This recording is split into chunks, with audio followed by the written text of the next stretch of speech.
Running through the village in his umbu gear, Naruto was contemplating the night that had left his both physically and emotionally drained to the point of collapse. No one but the higher-ups in umbu would know what they did. The Hokage made sure of that. They were his clan, but they weren't his family. He did what he needed to save his family, and he would do it again if needed as long as his family survived. Landing in front of his compound and Mikoto's new house, Naruto and Itachi took her inside and lay her on the sofa. They would need to get her some new clothes, but everything would be all right. Itachi, we need to go to the office. Hi. Should we tell him about your mangekyo? I think we should. Do you know the price for awakening your mangekyo? Nope, none have awakened it recently besides you and Shursui, but he didn't say there was any downsides. There is. As soon as it awakens, the person is given the advanced form of Sharingan, but if they use it, then they will slowly turn blind with each use.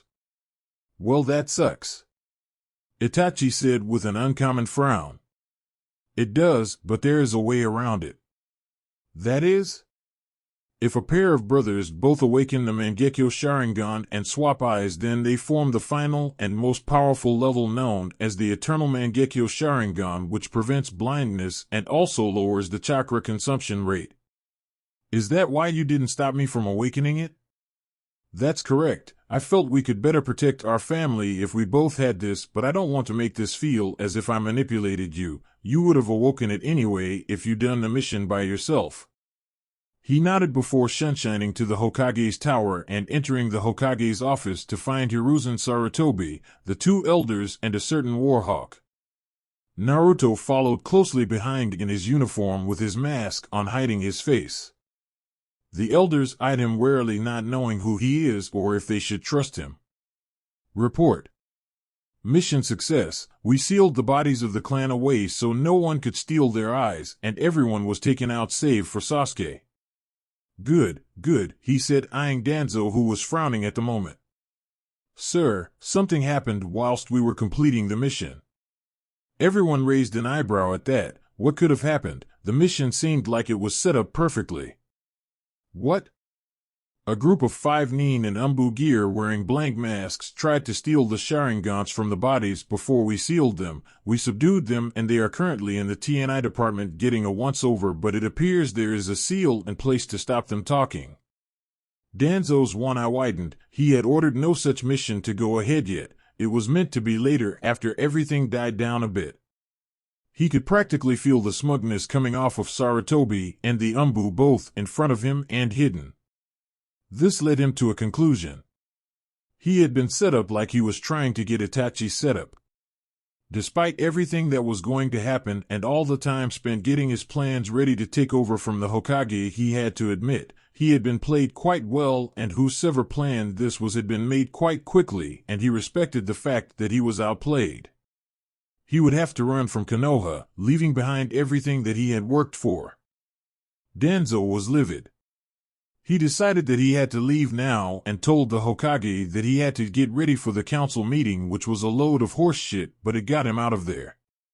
The Hokage watched the retreating form of Danzo and smirked whilst his advisors were less than happy. They had just lost a key player in the political arena and were hoping to gain another when they remembered the young Namake's heir, but he didn't seem that easy to manipulate. As soon as Danzo left, Sarutobi placed a silencing seal around the office and asked them to remove their masks. They did as told and removed their masks, only to hear a gasp from the two advisors. They had never seen the umbu before and didn't know who it was, but when he was unmasked it turned out to be the very boy they were trying to manipulate. Naruto just smirked at them. Well done, Itachi and Naruto. Naruto, your plan saved Itachi's life and made it easier for us. At this point both elders chose to butt in. Wait, are you telling us this boy was the one who made the plan to use Danzo? Naruto said 5 words that would haunt them until they died, a warning for all those to come. Never fuck with my family. Now that that's out the way, how about we talk about certain things concerning young Naruto? Oh yes, I revealed myself as the Namake's heir to these two, didn't I? I wasn't supposed to know. He nodded, glad that Naruto understood. Okay, to quickly answer questions without wasting time, I figured it out by myself. I know about QB and I honestly don't give two shits about it.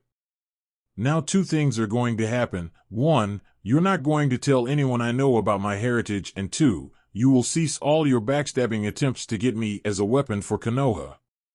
I will be a ninja and under the current Kage's command, not yours.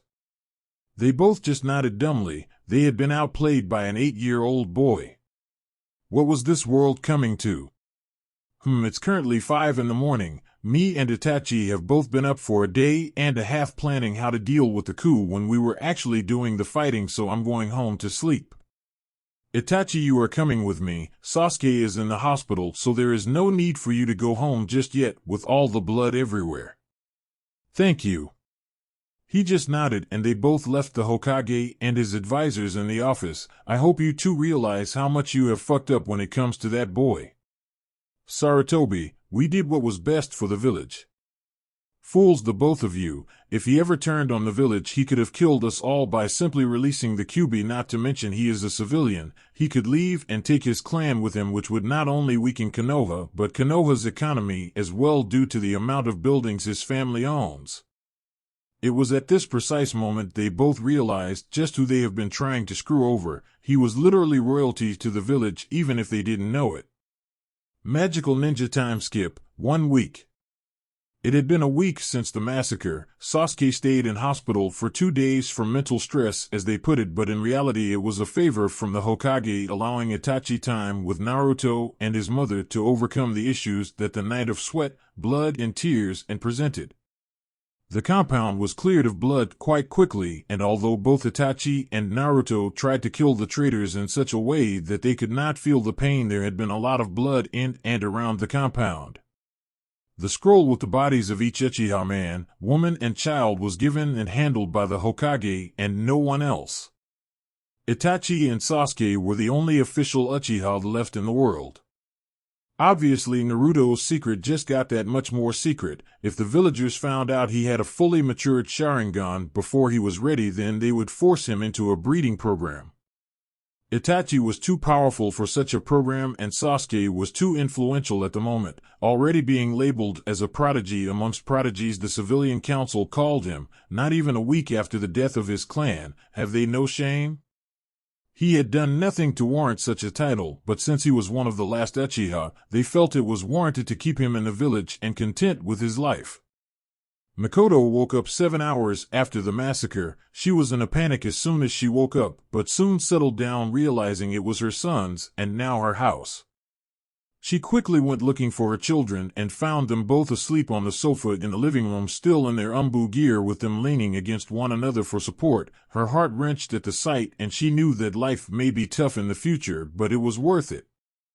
Danzo was forced to flee right after the meeting. He had his agents burn anything that could be lead to him or his new location, and left with his own little private army of just over 150 men.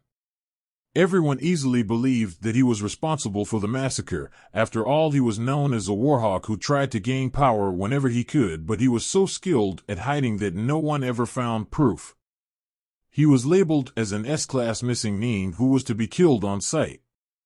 He may have been old and a cripple, but he was still a contender with Sarutobi for the title of Sandaime Hokage and should be treated as such a threat. The funeral for the Uchiha clan was held 3 days later. They were cremated with eyes included at Itachi and Mikoto's request. No one would abuse their clan's Kekkei Genkai in life or death. Naruto was still quite solemn about the mission, as was Itachi, but Mikoto got through to them both by stating that if the mission was fulfilled, then everyone they loved would be either dead or used as a weapon by their clan. It was for the good of their lives and the lives of the villagers. Sasuke, however, wore the ever-so-stoic Uchiha facade in public and even around Itachi. He soon claimed that his ambition for his life was to avenge his clan by killing Danzo. When Mikoto found out about this, she was heartbroken. He may not have been her son, but he was still her nephew, and she loved him as such, but he was starting to walk down a sad and lonely path. He had fallen to the curse of the Uchiha clan at such an early age. Neither Sasuke or Naruto were seen in public for a week after the funeral. Sasuke stayed in to grieve in peace and tried to remember the great time he had with his family. Unfortunately, this drove him further into his hate when he remembered that there would be no more times like these and they would one day fade from memory. Naruto stayed in for two reasons. One was to comfort his mother because she may not have liked the majority of her clan, but there were some that she liked, and because Sasuke's newly found lone avenger attitude. The second reason was the villagers. Although the elders took the hint and stopped trying to screw him over, that didn't mean the civilian council did, and they were out for blood. Some fool started the rumor that he convinced Danzo to kill the Uchiha clan, and with the civilians being as stupid as they were, they believed it, but the ninja knew better. He hid in plain sight. They wanted to hurt him, but he would never hurt them. They could never find him, and if they did, he would quickly flash his Sharingan under a strong Genjutsu and place them in one. They all thought it was the Umbu who were tasked to watch him, but they were wrong. In a cave somewhere in Water Country was a man with an orange mask and black cloak with red clouds. He was livid. He was Obito Uchiha, more commonly known as Tobi. He knew his clan were going to plan and eventually try to execute a coup d'etat within Konoha. In fact, he counted on this. He knew they would task someone to exterminate the clan and had hoped that it would be an inside man, most likely some prodigy within the clan itself that was loyal to the Hokage and village above the clan. He had hoped that this person would be used as a scapegoat for the village and labeled as an S-class missing mean, but when he found out who was the scapegoat that was used, he was furious. They had ruined his plans. It wasn't fair. Why wasn't he allowed revenge? One of the base human emotions. They took the woman he loved from him in the Third Great Shinobi War. He would never see her again. He would never get the chance to explain how he loved her. He had even fought against his Jonin sensei and fourth Hokage Minato Namikaze, which had hurt him to do because he was one of the few that he respected, but he needed to get the Kyuubi from his wife and force her husband to seal it again into a newborn child that just happened to be his son. This would allow for collection of the Biju at a later date, since the child would most likely have no formal training in the way of a shinobi. No, his plans were ruined temporarily. He wouldn't let them derail his plans completely. He would adapt and change his plans for things to come.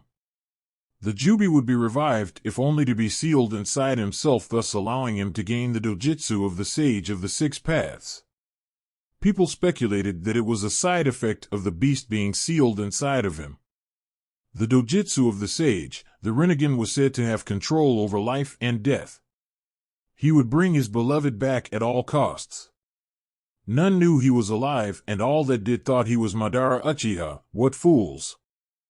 Oblivious of a madman's plans, Naruto was currently attending his first day back at school after his mission. He was slightly happier today than recent days. He had been determined to say sorry to Sasuke about his clan, and that if he ever needed to talk, that he was here for him like any half-decent friend, but that was not to be. Sasuke strode into the class with an attitude that was worse than the Hyuga's holier-than-thou attitude. He sulked in the corner, clearly not even close to over what happened to him. He looked at Naruto with a critical eye. Naruto was sweating under his gaze, hoping that he didn't make out the fact that he was the Umbu who was with Itachi that night. His hopes were realized when Sasuke turned away from Naruto and continued to sulk. His fangirl base only increased, and for that even Naruto was sorry.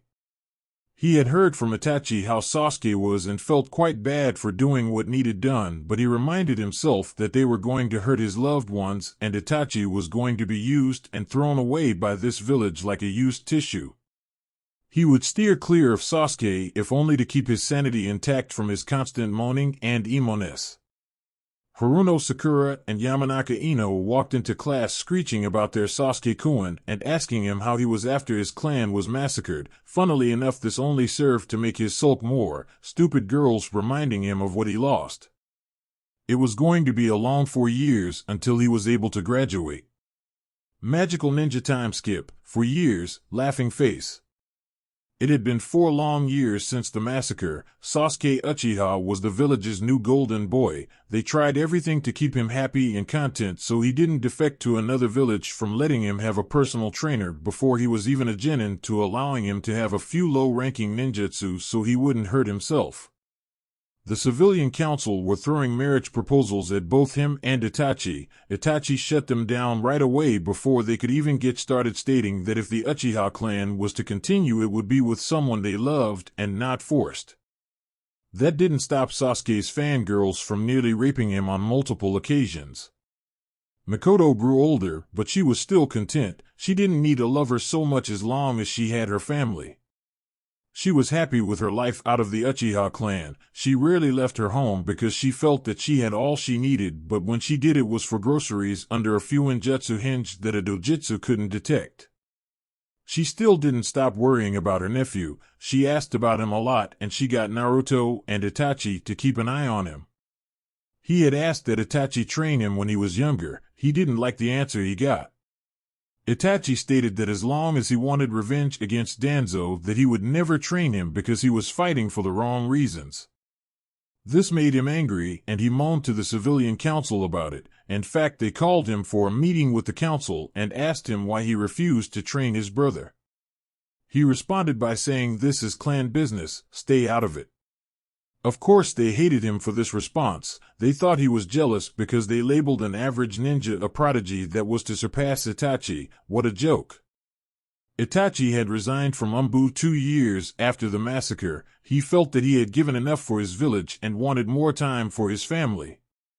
They weren't happy about this because he was so skilled, and to lose him then it would weaken Konoha as a whole, but accepted it nonetheless. Naruto had changed the most. He still wore the same outfit he had when he met his family, albeit in a bigger size. He had adopted the same personality as Itachi.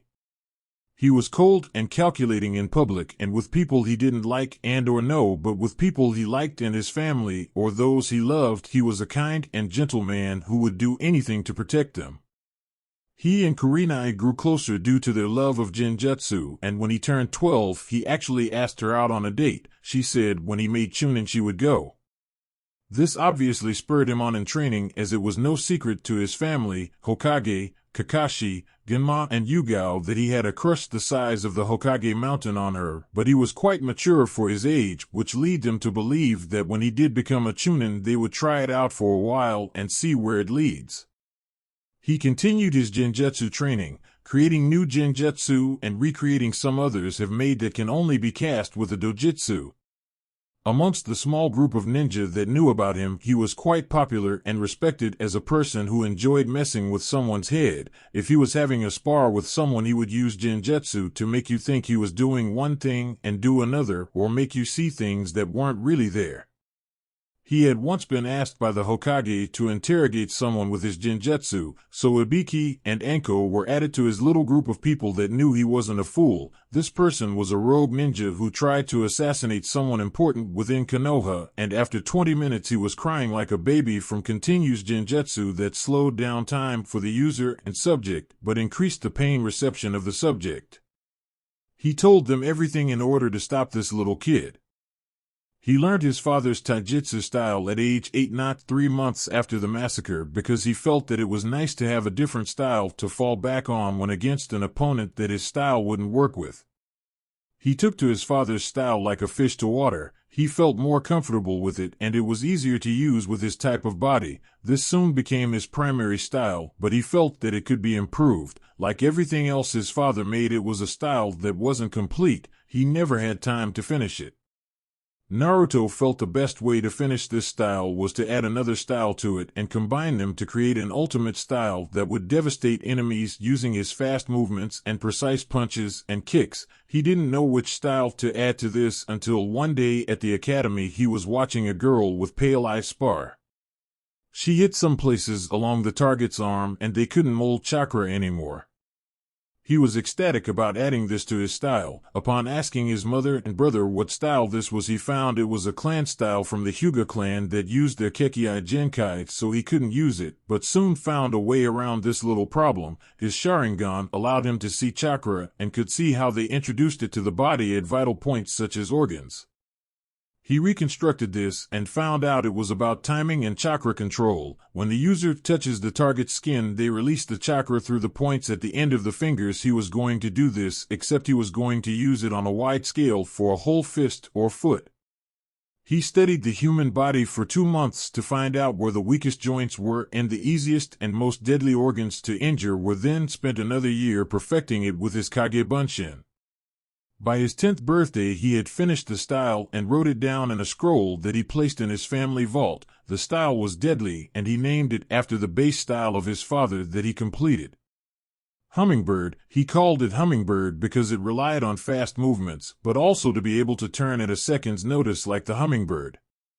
He learnt this style in secret. Even his mother didn't know, and that was difficult considering she lived with him. Once finished, he asked the Hokage if he could get the resident taijutsu master Mato guy to look at his style. The Hokage didn't know anything about this since it was a secret, but once he learnt that his father's style was incomplete and his son finished it, then he was quite happy to see the work of 2 geniuses, even if one didn't like to be called as such. So that day Guy was added to the list of people who knew he wasn't a fool and sworn to secrecy like the rest. Flashback. Naruto's family and the Hokage, Kakashi, Yugao, Genma, and Guy were at the Hokage's personal training ground that was protected by multiple seals to stop people spying on practices. "Yosh Hokage-sama, what did you call me for?" "Guy, calm down. I called you to get your input on a new taijutsu style that has been created by one of our upcoming ninja." At this, Guy became quite serious. He loved taijutsu, but when new styles were created they were often made amateurishly, which lead to a lot of pain from the user. "Who made it, Hokage-sama?" Everyone turned to Naruto, who just waved sup. "Are you kidding me? He's what, 9? 10? My point still stands." At this, Naruto stretched and yawned. You say something, Guy." Everyone paused whilst Kakashi was crying anime tears, thinking he had a little apprentice in the up-and-coming group of Genin, and Itachi had a barely noticeable quirk of his lips into a barely perceived smile. "Curse you, Kakashi, and infecting the youthful with your cool and hip attitude." You say something, Guy?" The Hokage chose to intervene at this point. "Stop, both of you. Yes, he created it and he wants to try it out, and since you will be able to find flaws in it, we decided you're best to try it out against, but everything you see here is an S-class secret." "Fine, take your position." Naruto nodded and got into stance whilst Itachi watched with his Sharingan active to see how this worked. He knew his brother well enough to know that he always had a trick to this type of thing. He would never go against an opponent that could beat him senseless easy enough. Guy took the opening stance within his own personal style called Goken or Iron Fish, which consisted of fast movement and strong punched. The Hokage signaled for them to start it, and Kakashi opened his Sharingan eye to watch, the same as Itachi. Naruto already disabled his chakra weights, which were set to around 70 kg apiece and hadn't been upped since his 8th birthday since he didn't want to stunt his growth. Naruto shot off with speed that was unheard of for an academy student, easily low chunin speed, which surprised Guy. Naruto went for a feint with his left hand whilst bringing his right hand across Guy's chest. He went to block this with his right hand, which he did successfully, but Naruto twisted his body round to kick him in the side of the head with his left leg using the momentum from his earlier attack. Guy was not inexperienced with a type of style like this. From what he could tell, it was based on similar principles as his Goken, so he expected him to hit hard, but when he blocked the kick to his head he jumped away and couldn't feel his right arm where he blocked. Seeing the unasked question, he responded, "This is my style, based of speed, strength, and internal chakra damage." His eyes were wide. The only ones he knew that were able to do internal chakra damage were the Hyuga, and if he had managed to recreate it and add it to a style that didn't rely on closing and opening Tenkesta points within the chakra network, then his style would be deadly even if people block. The others were amazed at this, and Itachi had confirmed it with a smile on his face. He watched in pride as his little brother transferred a small amount of chakra from his fist to the opponent's body. They continued fighting, albeit at a faster pace, so that Guy didn't get hurt. He stopped half an hour later when he was just getting feeling back in his right arm. "That style is deadly. As soon as your speed gets up higher than what it is right now, you will decimate your enemies. Your speed at the moment is around low-mid chunin. Still haven't released a resistance seal I've had on me since birth, so it's probably higher than that. Guy just nodded dumbly since he didn't know what to say to that and smiled. YOSHU will be a most youthful ninja in the future. By the way, if you're wondering, I named the style Hummingbird. End flashback. He smiled when he remembered Itachi asking if he could learn the style. He obviously agreed, but stated that he might not be proficient in it because it relied on speed and huge amounts of chakra. Unlike the Hyuga, who have great control, this was made for people with terrible control but huge amounts of chakra, such as him and other Jinchuriki. After that, he started learning nature transformation. He started off in his primary element, which was lightning, and ever with his clones, it still took him 2 months to finish the transformation to an acceptable level, but he wasn't happy with it. He wanted to be able to expand huge amounts of lightning from his body, and continued for another 6 months with his clones until his nature transformation was like second nature to him, and he could do it as instinctively as sending chakra to his feet to stick to surfaces. He asked the Hokage if it was possible for him to intern at the local power plant by using right-ton output to power the generators. He accepted as long as he wore a mask, which he agreed, and thus he had to adapt to huge amounts of lightning chakra nature output, which he was quite happy with. So after 6 months of the job and his clones working constantly, he was finished with his primary affinity. Before learning his second and third affinities, he decided to learn a few jutsu for his affinity, but soon found out that Raiton was rare in Konoha, so he learned what he could and consulted his book he got for his birthday a few years back about creating jutsu. He always had ideas about creating jutsu and wrote them down, but could never find the time recently to work on them, so when he set time aside for the creation of his new jutsu for his lightning element, he was happy. He spent a month working on a jutsu that he felt could be deadly and effective for large groups of enemies. He called it Raiton, Ryanzu Roa, otherwise known as Lion's Roar. The base idea for this technique was when he was working at the power plant learning to output high amounts of lightning. He figured if he could shape it correctly, then it could be devastating instead of untamed like it was. When the user of this jutsu activates the final hand seal, then they release high amount of Raiton chakra into the air, shaping it into a 6-meter tall lion that sprints at its enemies from range, and when it's about to bite its opponent, it can either disperse into the group, shocking them all, or focus on its one target for a multi-purpose takedown. He spent 1 month with 600 clones working on it 8 hours a day. It would have taken forever without the clones to create this jutsu. After he created it, he worked on mastering it to one-hand seal, and it took another 4 months since it was such a complex jutsu.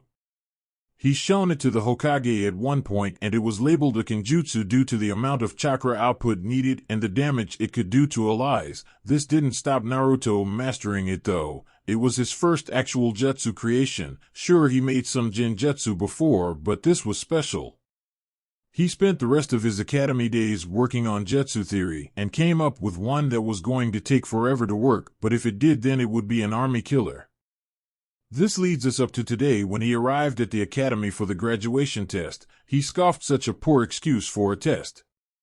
He wondered if the civilians had anything to do with the academy standards. His mother and brother both stated that the academy was much harder when they attended, more so in his mother's case since she attended in wartime. A simple test which happened to have a Genjutsu on, he sighed. He was getting tired of Mizuki's attempts to slow his progress within the academy, and decided it was best to leave it be until a later date. A kunai and shuriken throwing test, which he got a moderate 7 out of 10, and Sasuke got 9, which his fangirls were screaming up a storm about. Next was a small taijutsu spar with the academy teachers. Mizuki was chosen as his opponent, and he could feel the hidden Umbu laughing at him in the tree. Most Umbu knew better than his mask that fooled most younger ninja and civilians. They knew that although he was taught wrong in the academy, he could still beat the students.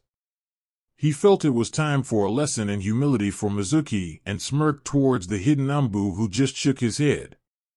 Naruto got into the opening stance of his hummingbird style, and the Umbu gasped. He, like most other Umbu, had heard of a new style that incorporated the Hyuga chakra infusion with a new unknown style. No one knew where it came from and no one saw it, but they all know the opening stance to allow them to react accordingly.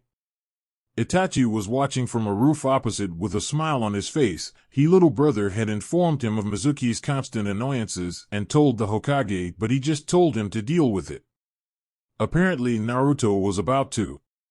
They called the match and Mizuki ran at Naruto with Chunin-level speed. Naruto just scoffed and sidestepped whilst hitting the bottom of his spine with a chakra infusion which would stop his attempts to work the lower half of his body for the rest of the day. Irika was gobsmacked and called the match in Naruto's favor whilst he just walked off. Last but not least was the ninjutsu portion of the test. He was embarrassed to be called a citizen of the leaf at the moment. This test was stupidly easy. A henge, kawarimi, and clone jutsu was all it took to be called a ninja. Oh, how the mighty have fallen. He passed the test in dead last position to hide his true skill. He would reveal it all at the Chunin exams unless the situation called for it beforehand. Today was the day. Today was team assignments. After the pitiful test that was designed to weed out the worst of the worst yesterday, today he would be assigned to a team and start his ninja career. Itachi and Mikoto both explained to him that teamwork was necessary throughout his career even if he was teamed with someone he didn't like. They both told him what to expect for the first 2 to 3 months as a genin, D-rank missions, nothing more than garden chores that civilians are too lazy to do themselves. He had already deduced from his class that he would be on a team with his cousin and his fangirl, which could prove disastrous or could prove to be one of the best teams to ever come out of Konoha if trained properly. He figured that he would be part of a combat team because he had skills in most ninja arts, whilst Sasuke would be the close-distance fighter with taijutsu and Sakura would be the medic with a possibility of a genjutsu user. Kiba Inuzuka, Hinata Higuwa, and Shino Aburame would all for a scout and capture team. Each had a bloodline. The Aburame and Inuzuka limits may not be well known and may be considered clan jutsu, but they were Kekkei Genkai all the same, and with all three of them combined they would make an ideal scouting team with the option of capture and ambush. He took a rough guess and came up with the second generation of the Ino Shikacho trio that was so popular in the Third Great Shinobi War due to their teamwork that would specialize in capture and field interrogation. These teams would work in tandem to protect the lives of Konoha's citizens. If he had to guess about the team senseis, then it would be Kakashi for his team due to the fact that he is one of the only Sharingan left in Konoha and his brother refused to teach him until he dropped his thirst for revenge and he was his father's student, not to mention he knew of Naruto's Sharingan. Speaking of Sharingan, he wasn't quite sure how to work around that one. Sasuke would find out sooner or later and would be pissed. Not to mention is fully matured and has a mangekyo which he wasn't even sure Sasuke knew about. He knew about the mangekyo techniques that cost the user's eyesight per use. His brother snuck him into the meeting room of the Uchiha clan to read the tablet that was left by his ancestors. He was visibly annoyed by the fact that it basically goaded the Uchiha into killing their best friends for power.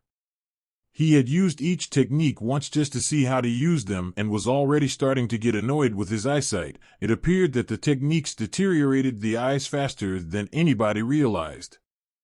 At this rate, if he used them a couple more times, then he would have to swap his eyes with his brother, which if he was honest he wasn't wanting to do because it meant that he may become reliant upon his mangekyo. He decided to take the wait-and-see approach, and if needed he would get the transplant before the Chunin exams in just over 9 months. Walking towards the academy for team placements, he left a few clones at home to start his fire manipulation training like he did with his lightning. He was rather happy with his progress in the ninja arts. Before he knew it, he was at the academy in front of his classroom door. He sighed. Whilst he may have been cold and calculating to the majority of people like his older brother, he was a kind person at heart, and few in the academy knew that because they had made friends with him. Shino Aburame, Kiba Inuzuka, albeit partially, and Hinata Hyuga. All three of these were what he would consider friends. The last one was a request from Kurenai. She explained that her father was an asshole and she needed more confidence. He of course knew she had a crush on him. He wasn't an oblivious fool that he portrayed to the world. He used this to get her to become more confident. Whilst it would end up breaking her heart sooner or later, by then she would hopefully have enough confidence to stand on her own without him helping. He just hoped that she would go crazy ex-girlfriend mode and try to kill him. That would be bad. He decided to once again take the wait-and-see approach when it came to her. He didn't want to harm her, but she needed to learn on her own. Sighing, he took his seat by the window and waited for everyone to arrive at class when suddenly a loud boom was here, and lo and behold, there on the floor were Sasuke's two biggest fangirls, Sakura Haruno and Ino Yamanaka. "I win, Ino pig. Ye right forehead." Sasuke kun, they both screeched at the top of their voices. He wasn't sure why they were like this. He was one of the last Sharingan users in Konoha. He would be required to take multiple lovers/wives/girlfriends in the future. Maybe they didn't know? Oh well, he may dislike his cousin, but he didn't hate him enough to force that hell upon him. He shivered just thinking about it. Poor bastard. 10 minutes later, and Iriko walked into the room, yet another person Naruto considered a friend, one of the few that didn't hate him for what he contained, or at least was professional enough to work around it for the sake of the other kids. He liked him for that, and he respected him for it as well. All right, class, settle down. Kids were still shouting about how awesome they were going to be as ninja, and he finally got tired with a developing tick mark above his head. He used his own personal jutsu called Demon Head no Jutsu, A/N, so original, to make the class quiet down. Now, before I read out the team selection sheets, may I say that I am proud to have taught each and every one of you, even if some of you were a pain in the neck most of the time. Oddly enough, most people were looking at himself when Irika said this. I wasn't that bad, was I?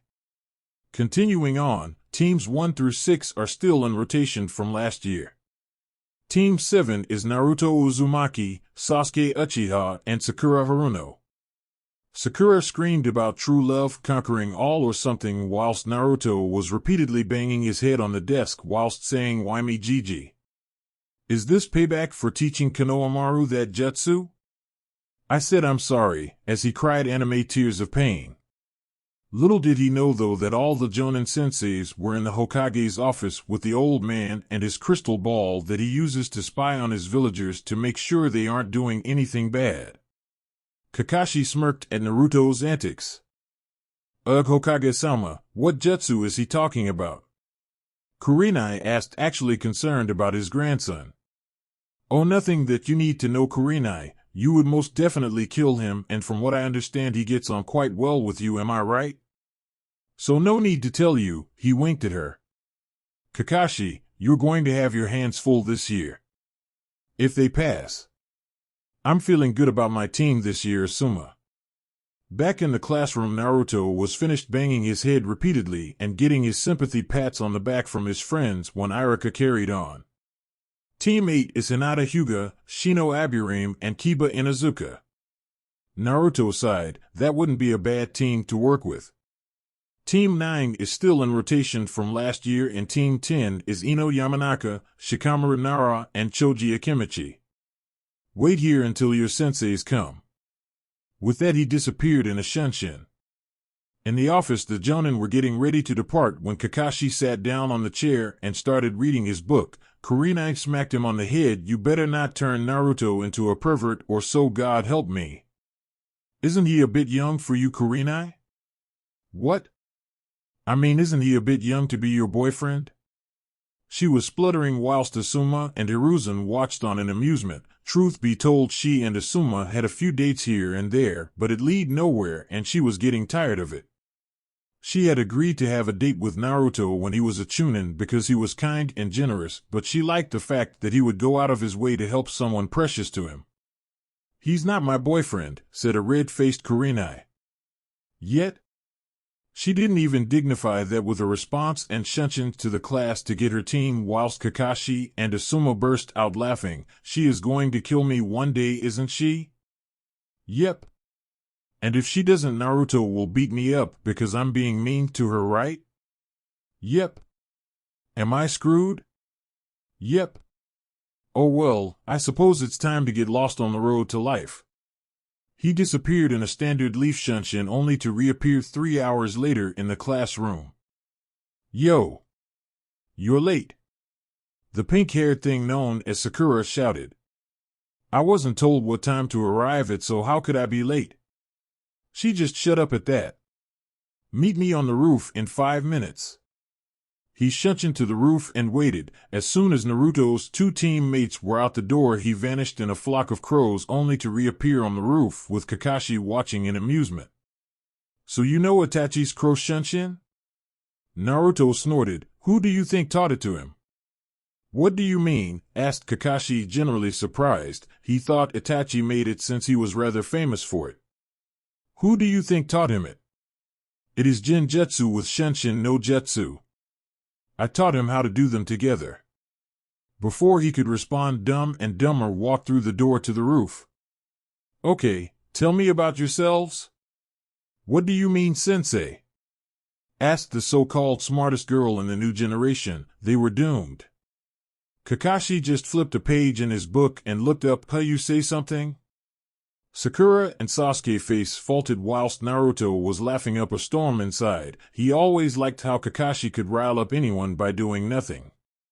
Tell me about yourself, name, likes, dislikes, and anything else you find important, like your dream. And since you asked, you can go first, Pinky. My name is Sakura Haruno. I like. My dreams are to. She said whilst looking at Sasuke the entire time. And your dislikes? Naruto Baka. Oh, how will I live with myself? I know how, because I don't give a shit.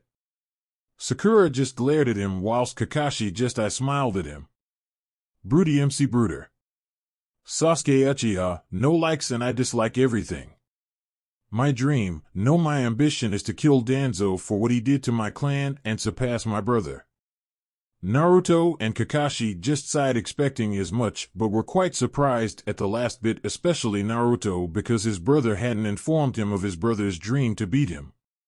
Sakura, in a normal fangirl way, squealed like a pig. And lastly, the one that looks normal. Everyone turns to Naruto whilst he just looked bored and didn't respond. 2 minutes passed and still nothing, so they asked again, and his simple response was, Huh, did you say something? Kakashi was crying anime tears at the fact that his sensei's son was embracing the cool and hip attitude whilst Sasuke and Sakura were fuming. Oh well, my name is Naruto Uzumaki Namikaze Uchiha. I like a lot of things, including my friends and precious people and my ramen. No one touches my ramen or they die. Unfortunately, my precious people have seen fit to cut down on my ramen intake, which I dislike completely. I dislike people who label prodigies and geniuses because they tend to take the easy way out of things instead of working for it. Anyone can be a prodigy, but that gathers too much attention. To be a ninja means to hide in the shadows. We deceive, lie, cheat, and steal to get the job done. Dreams? To one day have a family, help my precious people achieve their own dreams, make Hokage, and I suppose to live long enough to see my friends and their families live a happy and eventful life whilst protecting them the best I can. Sakura and Sasuke were looking at him in a new light. This wasn't the dead last of their class. What had happened to him? Kakashi smiled behind his mask. He expected something like this, but didn't expect it to be so detailed. Good, good. Meet me at training ground 7 and 5 a.m. tomorrow morning for the test. What test, sensei? We already passed the academy. I suppose you're right, but this is a test to see if you can cut it as a genin not graduate the academy. Don't eat breakfast or you will simply be sick. Before anyone could ask any questions, he shunshined away. Naruto just waited for them to leave and also shunshined, but to a nearby roof where his sensei was waiting. Ah, so you came. You know they won't work with me, right? So you know the test. How long have I known you, Kakashi? What did you drill into my head whenever we trained together? Teamwork. The test will most likely incorporate this, and they won't work with me. However, you will be forced to pass us anyway. And why is that? Because if you don't, the council will give you hell for failing the last Uchiha. Amazing they don't consider Itachi an Uchiha just because he isn't able to be molded into their little pet that they want, isn't it? This test is a farce, and you know it. Sigh. You're right. I am being forced to pass the team and focus on Sasuke's training. We both know that you don't need much training, and we don't even know your real speed since you have never released the resistance seal on you. Speaking of which, do you know how to? Yes, I know how to, but I've never really found a situation that requires it at the moment. I will have to release it before our first mission outside the village to get used to the new speed. My chakra weights are up to 100 kg now. It took some time to get past 70, and I'm slowly adjusting to the weight each time, and it takes longer each time as well. How much skill do you want me to show? High Genin / low Chunin. We don't want Sasuke getting jealous now, do we? Naruto snorted. When he awakens his Sharingan, you will have your hands full, and the council will try to make you shove your techniques down his throat until he knows them all. Agreed. I won't teach him any personal jutsu on principle because he is just too unstable. Good. Sooner or later he will want to fight me, and I don't particularly like the idea of being run through with a Chidori-enhanced fist by some genin who got a sneaky shot from behind. Kakashi nodded and took out a scroll from his chest pouch. Speaking of Chidori, congratulations. I told you when you graduated I would give you some jutsu as a special congratulations, and since we have this situation with the council, it will help you even more now. Chidori is in there. I don't have to tell you not to use it on comrades ever, right? Of course, Kakashi-sensei. What do you take me for? Just saying. Now, is there anything else? My Sharingan, sooner or later I will need to use it. What will I do? You don't depend on it that much for fighting. You made that taijutsu style that is deadly, and you already know quite a few jutsu that are mastered to a high degree, so you should be fine. But if you need it, then hide it under a powerful genjutsu or make sure Sasuke and Sakura are knocked out. When we eventually fight outside the village, feel free to use it to copy enemy jutsu, and even mine since I can't teach you properly due to the council. Hi sensei, see you tomorrow. And with that, Naruto disappeared with the crows. He could make anything with a shunshin, to be honest, since it was a genjutsu. He was just waiting to see an IWA ning to make it a flash of yellow like his father to just make them shit themselves. It would be hilarious. Arriving at home, he sees Mikoto in the garden doing one of her favorite pastimes nowadays, which is gardening, since she didn't leave the house that often. He smiled. She always seemed so happy these days since the massacre. It made him feel bad that she was so sad when she was in the Uchiha clan. He hoped that one of these days, when he was powerful enough to protect her, that she could come out and come clean to the village, showing that she was still alive. He was waiting for that day. It wasn't fair that she had to change herself to hide. Walking up to her, he gave her a hug. Ka-san, I was placed on Sasuke's team with his most loyal fangirl and Kakashi. When she heard this, she sighed. She knew just how much her son hated Sasuke, but he tried multiple times to make friends and steer him from revenge for her sake. It seemed like a lost cause, to be honest, but he didn't give up. Do your best, Sochi. I know you can work past the fangirl and Sasuke to become a great ninja. Thanks, Ka-san. Kakashi is being forced by the civilian council to pass the team because of Sasuke, and is also being forced to focus on training Sasuke, but has agreed not to teach him any personal techniques such as his Chidori and Raikiri, but he gave me a scroll with some techniques since he isn't allowed to train the demon brat, and he said the Chidori is in there, so I'm quite happy.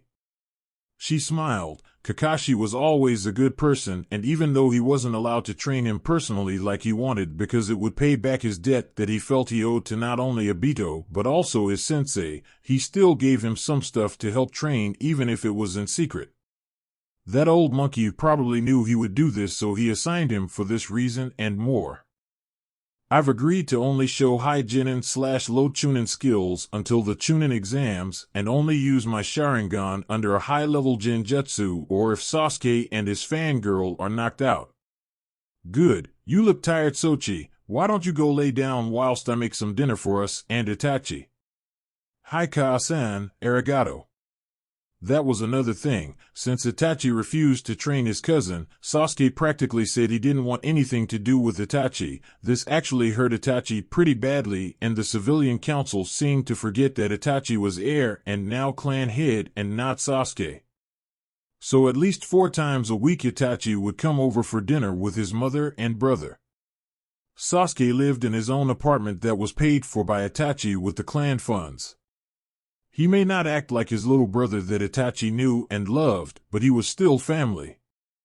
6 p.m. rolled round quite fast because of his nap. He awoke to a lovely smell of curry that filled the house and made him practically drool.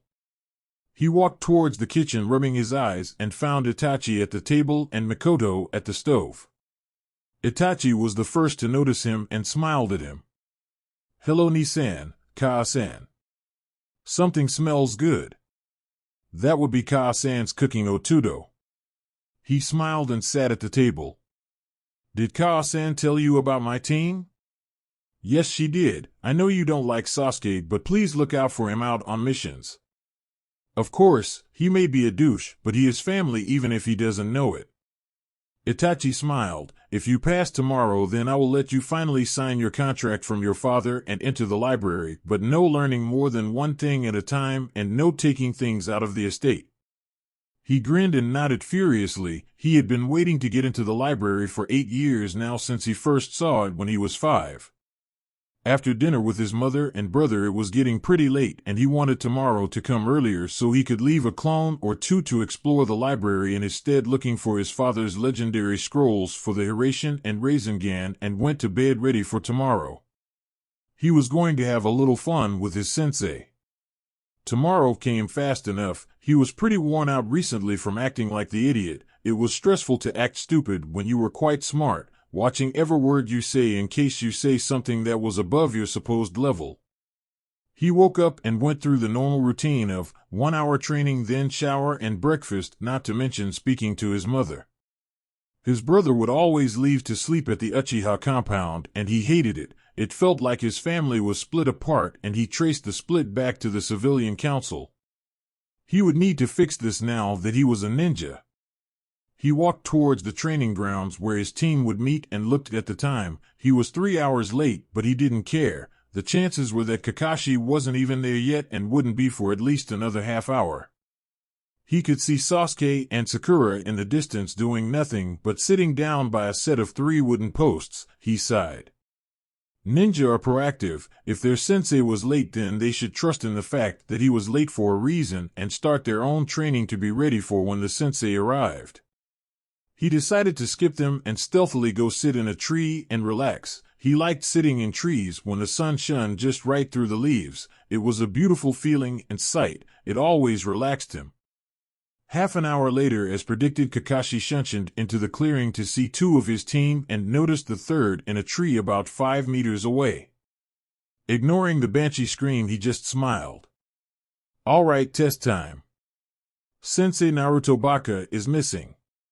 "No, he isn't." "Huh?" came the intelligent reply. "He's in the tree behind you and has been for the last half hour. I was here 2 hours ago watching you all to see how you would work together." "Then why the hell did you make us wait?" screamed the banshee again. "I just said why." Naruto just shunched into the clearing in a normal leaf shunshin. Obviously no need to let his cousin see he can do what Itachi can, otherwise he may put 2 and 2 together, although he would probably come out with 5, but still. "How nice of you to join us, Naruto. The time is currently 9 a.m. You have till 12 to get these bells from me. The one who doesn't is getting tied to the post and forced to watch the winners eat lunch whilst getting sent back to the academy."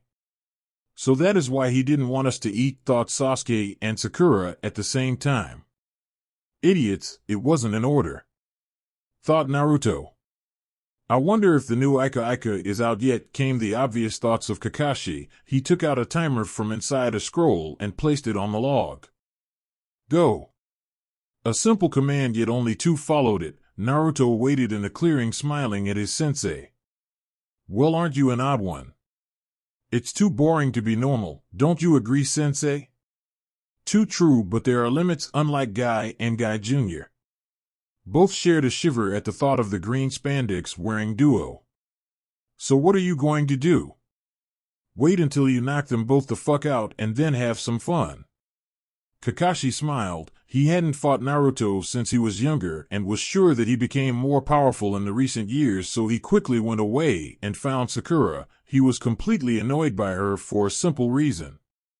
He placed her in a genjutsu of her family being slaughtered in front of her, and she breaks it instantly, but places her in a genjutsu of her Sasuke riddled with kunai, and she faints. What is up with that? He finds Sasuke hiding in some bushes and figures that since he has to pass the team anyway, that it was a moot point in testing him. The report said he had Genin-level stamina, taijutsu, and knew the standard katan jutsu of the Uchiha clan, so he just knocked him out by hitting the back of his neck. Once they were both out, he carried them over to where Naruto was and tied them up against the posts. He sighed this would be an annoying team to teach, but at least he had a competent member within the team. He looked at Naruto. I smiled and clapped his hands together. So how are we going to do this? I'll show you mine if you show me yours. He nodded and placed his book in the safety of his pouch whilst lifting his headband to reveal his implanted Sharingan, whilst Naruto activated his own 3-tomoed Sharingan. All out until they wake up? He nodded once again. Naruto stopped sending chakra into his weights and stated Lesson 1, Taijutsu. Naruto sped at Kakashi with high chunin speeds, pushing low jonin, and started fighting. Kakashi was relatively familiar with his taijutsu style because he guarded him at times when he was practicing, not to mention he could see chakra transfer from the user to the intended target, that poor target dummy. He actually found a weakness in the style which allowed him to go into hand-to-hand combat with him, as long as he didn't get hit by either his fists or his feet. Then Naruto didn't have enough concentration to transfer chakra from any Tenkesta point just yet, so if he blocks by the arms and redirected the attacks, then he could only be hit with brute force and not chakra like the Hyuga. He had actually came up with this just for Naruto because he knew that one day he would have to fight him, but that didn't mean that Naruto wasn't strong. Naruto was getting rather tired with Kakashi redirecting his hands and feet when he tried to hit him. It seemed that he had been studying Naruto's style for this moment and smiled. He liked not to be underestimated by allies and enemies alike. Jumping away, he smiled at Kakashi whilst Kakashi smiled back. He was truly having some fun. This wasn't the kind of spar he got from Guy. This was the kind of spar he used to get from his sensei when they battled. The fierceness and unpredictability that Naruto provided was a wonderful change from the static and monotone style of Guy. So what will you do now, Naruto? He grinned. I figure that since I have to release them sometime, why not now, eh? Kakashi's loan I went wide. If he was talking about what he thought, then Naruto was going to get a rather large speed boost. After all, he had the resistance seals active since birth. I don't know what current level I'm at since they go up gradually, so when I reset them I think I will start at 5 and work my way up until I feel trouble again. He sent chakra to his stomach and produced the half-ram sign for Genjutsu and said Kai. Instantly a wave of air came off him. He wondered what level they were at because he felt so light right now. Now Kakashi, shall we dance? Without waiting for another word, he sped off towards Kakashi once again at mid-jonin speed. Kakashi could only muster one thought before he felt his right arm go numb fast. Kakashi quickly recovered. Although he felt his right arm numb, he wasn't a jonin for nothing and could keep up with his speed thanks to his Sharingan, but he was also one of the top jonin within the village and as such still have mid-high jonin speeds. One of Naruto's favorite tricks with ninjutsu was to use the hand seals for the jutsu so quick it looked like he hadn't moved, which was quite doable considering he had mastered most, if not all, his jutsu. 10 minutes later and they were both breathing hard. 2-minute break, then start lesson 2, ninjutsu. Since this is more of a test to figure out my level than the bells, we might as well do it relaxed then rush through. Don't you agree, Kakashi? Agreed. 2 minutes later, and they were both breathing normally again, although Kakashi took longer since he didn't have Naruto's monster stamina. The break was more for him than Naruto, and he knew it, and silently thanked his little comrade for the breather. After all, having a Sharingan implant working at full speed for a non-Uchiha was a severe drain on the chakra system of its user. "Shall we start again?" Kakashi nodded and started through a few hand seals. He saw no reason to hold back against Naruto. He could take it, and if he did somehow get injured, he would heal quickly thanks to his tenet. "Raiton, Ryukin," Kakashi said whilst his fist lit up with lightning. This attack formed a dog made out of lightning from the fist, and the dog chases its target up to 10 meters away before exploding and shocking the user's opponent. Naruto, seeing this, jumps backwards by 5 meters just out of reach from the lightning hound. "Oh, that's a nice technique, Kakashi. Want to see my first ever Raiton technique I made? You can use it if you have the chakra, but don't teach it to anyone, and be careful not to use it around Broody so he can't steal it." Kakashi nodded. They shared jutsu sometimes because they knew they could trust each other, so it was okay. Naruto smiled and started his own hand seals for his first ever Raiton jutsu, making sure to use the full chain of seals for Kakashi's Sharingan. "Raiton, Ryanzu Roa," he shouted. This was his first ever technique he made when he was 10, just after he was starting to learn how to expel large amounts of Raiton chakra. A lion formed behind him, 6 meters tall and 15 feet long. It was incredibly detailed, but before Kakashi could get a decent look at the lion, it ran at him with high Chunin level speed, quite fast for most jutsu. He didn't know how far the range of this jutsu was, so he started jumping back as it reached him 15 meters away, and then jumped again and again before the lion dissipated with a large electrical current, shocking everything in its wake. Those poor bugs. Damn, that was good. Would take almost half my chakra to do that once though. Yeah, I made it when I was 10 after learning how to use large amounts of Raiton chakra. It was made to shock large groups to death, so it would use a lot of chakra, to be fair. Continuing on. Kakashi said whilst going through some hand seals. Naruto saw this and with his Sharingan produced the same seals. He hated this aspect of his dojutsu. Whilst it was okay to copy enemies, it wasn't okay to copy friends, and he knew that he did with Kakashi, but he was happy to find that it was a jutsu he already knew and had mastered to a decent degree when he was learning chakra control at an early age.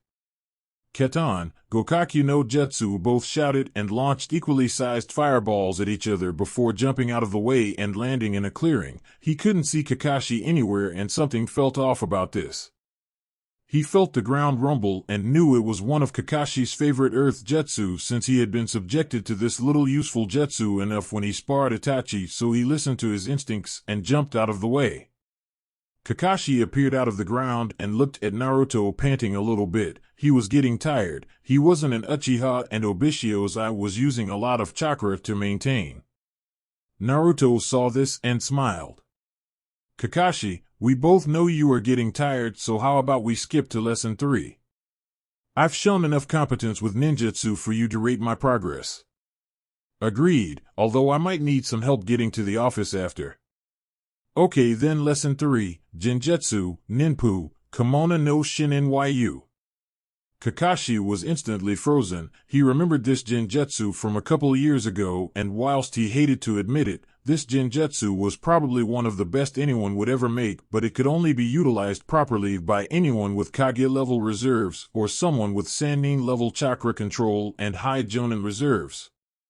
He cursed himself for falling into this genjutsu, and the worst thing was that even if he did break it by causing himself pain, it didn't matter, because he would simply fall for it again, since it was a later version of the genjutsu he created that involved a constant stream of chakra to the system, so even if it was disrupted, then it would simply start again until he let it go. "Sorry, Kakashi," Naruto said and walked up to him, taking the bells away before releasing the genjutsu and watching Kakashi fall to his knees. He had never been under this genjutsu, but from what he was told, it felt like a crushing pressure due to the amount of chakra introduced to the system so quickly. Naruto helped Kakashi up and walked over to the clearing they were in earlier, and their fight neither of them noticed that they were moving away from the clearing, and it was a good thing too because he noticed from afar that Sasuke and Sakura had woken up. Quickly deactivating his Sharingan so Sasuke couldn't see it, he walked over with Kakashi leaning on him, his breathing steadily slowing back to its normal pace. What happened? Why am I tied to a post, and why is Sasuke-kun but not Naruto Baka? Everyone had ringing in their ears. Kakashi sighed. You two are tied because neither of you learnt the importance of the test whilst Naruto did and got the bells off me. Good work, Naruto. Arigato, Kakashi-sensei. Now explain the purpose of the test. Teamwork. No one man works alone in a team and must work together to get the job done efficiently and effectively. Kakashi nodded and Naruto threw a bell at each of their laps. You passed since Naruto gave up his bells for you, which proved teamwork. Come here in 2 days' time at 7 a.m. for team training and missions. I'm going to need the time to recover. He said with the last bit under his breath so only Naruto heard it. Naruto started to walk with Kakashi away, leaving his teammates to get untied themselves. Once out of the clearing, he shunted to the Hokage's office in a flock of crows. In the office were all Jonin sensei waiting for Kakashi as usual, but all of a sudden a flock of crows appeared and started to circle everyone before joining into one being. Naruto with an exhausted-looking Kakashi. Yo, sorry I'm late, I got beat up by my student. Everyone except Kurenai, the secret Umbu, and the Hokage that knew Naruto looked at him like he was crazy.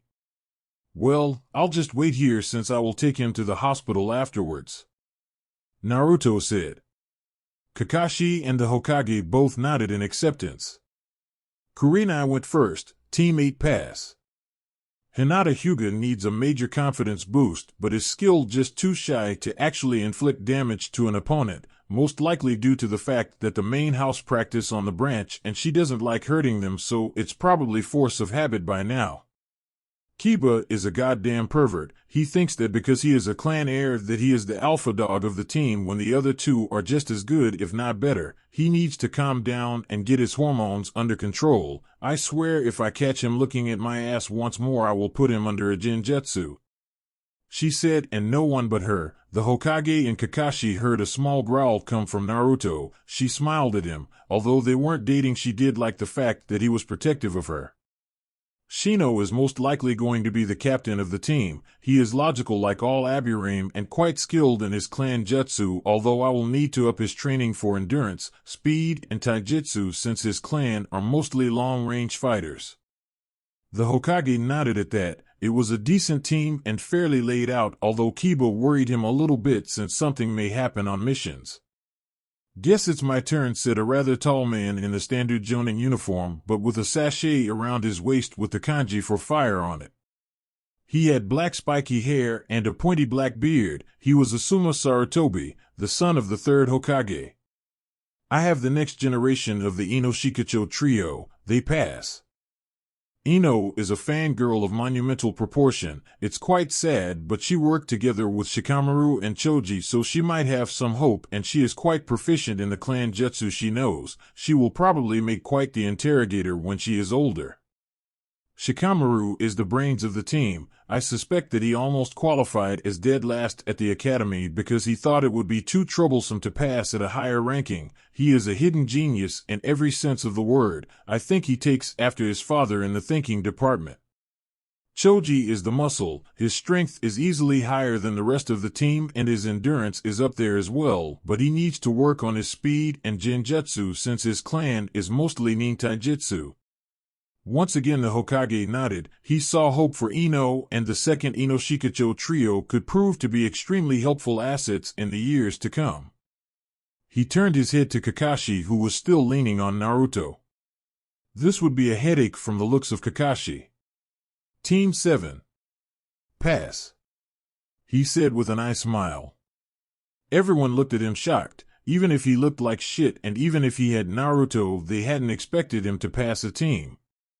Asuma was the most surprised since he didn't know about Naruto. Let's begin with Sakura Haruno. Who is their right mind let this girl be a kunoichi? Did she pass the academy by paying off the instructors or something? It was ridiculous. I found her quickly and placed her under a basic genjutsu which her file says she should be able to break easily. It was her family being slaughtered in front of her, and she broke it quickly realizing it was a genjutsu, so I decided to take a different approach. I placed her in a genjutsu, and she saw Sasuke who was riddled with kunai begging for help. She screamed and fainted. Everyone was thinking the same thing, she's going to die on her first C rank. The Hokage sighed and said continue. Sasuke was a bit better, although I still knocked him out with a quick chop to the neck. He was as his stats said. High genin level endurance, ninjutsu and taijutsu, but I didn't check genjutsu. He smoothly lied so that he didn't have to admit that he just knocked him out so he could fight Naruto. Everyone nodded, feeling a bit better since the team wasn't a total failure. Do you want Naruto's report in present company? Yes, assume whatever you hear is an S-class secret, as is most of the stuff pertaining to Naruto. Asuma sighed. Whilst he didn't hate the boy or have anything against him, in fact he did understand the need for secrecy when it came to him. I used my Sharingan straight away and we started through the principles, starting with taijutsu. I guess he disabled his weights right off the bat since he came at me with high chunin speeds. Everyone raised an eyebrow at that. They knew he wore weights. Well, everyone except Asuma knew, but they didn't know he had progressed to such a speed already. We fought for about 10 minutes and his taijutsu style is deadly, as you already know, but it needs more refinement. I feel he could have gone further in creating it when he did, and I will help with this when I can, but the council are making me concentrate of the brooder.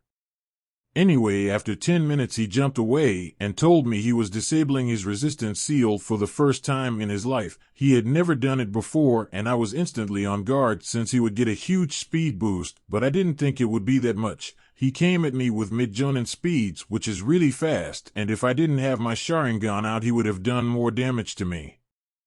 He got a quick hit on my arm making it numb so I couldn't cast hand seals, and we continued to fight before stopping. He let me have a 2-minute breather since we were both panting heavily. 2 minutes later and we started off again, but this time on ninjutsu. I started with one of my own creations, Ryuken, and sent the lightning hound at him. He jumped back far enough so it wouldn't hit him and then countered with a jutsu I've never seen before called Ryan-Zoroa, which created a 6-meter-tall lion made out of lightning. It was incredibly detailed, but before I could get a proper look at it the thing shot at me with high chunin speed. I jumped backwards so I was 20 meters from Naruto, and it came still so I jumped again and it seemed to dissipate around 25 meters, but not without shocking everything around it. I saw some poor bugs get electrocuted. We both launched fireballs at each other before I disappeared underground trying to get him with Doton, Shinjuzanchu no Jutsu, but he jumped away before I could get him. I came out of the ground panting because of the amount of chakra that was being used by my Sharingan, and Naruto suggested we move on to Genjutsu so I can come here and still be able to report without heavy chakra exhaustion. He cast multiple hand seals quickly, I didn't see how many, and used a Genjutsu of his own creation again. I couldn't move and I couldn't hear what it was called, but it felt like I was being crushed by the amount of chakra invading my system. I bit my lip to exit the Genjutsu, but as soon as it stopped it started again. He walked up to me and grabbed the bells, then stopped the Genjutsu, at which point I fell to the ground panting because of the chakra that was in my system. Everyone was wide eyes. Most of them knew Naruto was good, but he beat Kakashi, even if it sounded like it was more a battle of attrition than experience, since Kakashi was using a lot of chakra to keep his Sharingan active. The third Hokage looked at Naruto and asked, "Naruto, what is that Genjutsu? Remember the Genjutsu I showed you and the others? It's an updated version where I constantly stream the chakra necessary instead of invading the chakra system once, so if they do break it then they are caught automatically. The only downside is it takes a lot more chakra. You won't be happy until you give me a headache, will you?" "Me? Never. Anyway, need to take sensei to the hospital and got some stuff to do, so ja and E." And with that both were gone with a flock of crows. Remember what I said about the S-rank secret? Asuma and Kurenai nodded. Naruto dropped off Kakashi at the hospital with a mild case of chakra exhaustion. He would be out in enough time for team training in 2 days, but with only light sparring if he chose to fight. He shunted home to inform his mother and brother, who was currently on leave from missions due to a stressful A-rank mission, about his test. Both were rather shocked about what he did, and both looked rather proud but expected better since he wasn't meant to go full out. He explained how Kakashi had knocked out both Sasuke and Sakura, and they said that it was okay. He signed the contract for the crows that evening but had yet to summon a crow since he had to summon the boss first, and decided to speak to Hikari about it later. He left a clone in the library that evening to add his personal jutsu collection to it and maybe update a few jutsu, and look for the scrolls for both Hiraishin and Rasengan whilst he slept. He didn't expect it to be easy to find. If his father wanted to hide something, then it would be hidden. He was a master of seals after all. He decided that he would finally start learning how to use his chakra sabers. They were to be part of his legacy, so to speak. People would forever remember his dual sabers from the battlefield. His father was remembered for the flash of yellow before killing his enemies, his mother was remembered for her genjutsu and speed, and he would be remembered for them seeing only his blade before he struck. 2 fucking months. Naruto thought. 2 months since he had become a genin and started the chores that every fresh genin did that were known as D-rank missions. The only thing that Kakashi had taught them was to work together as a team, and even then it was limited.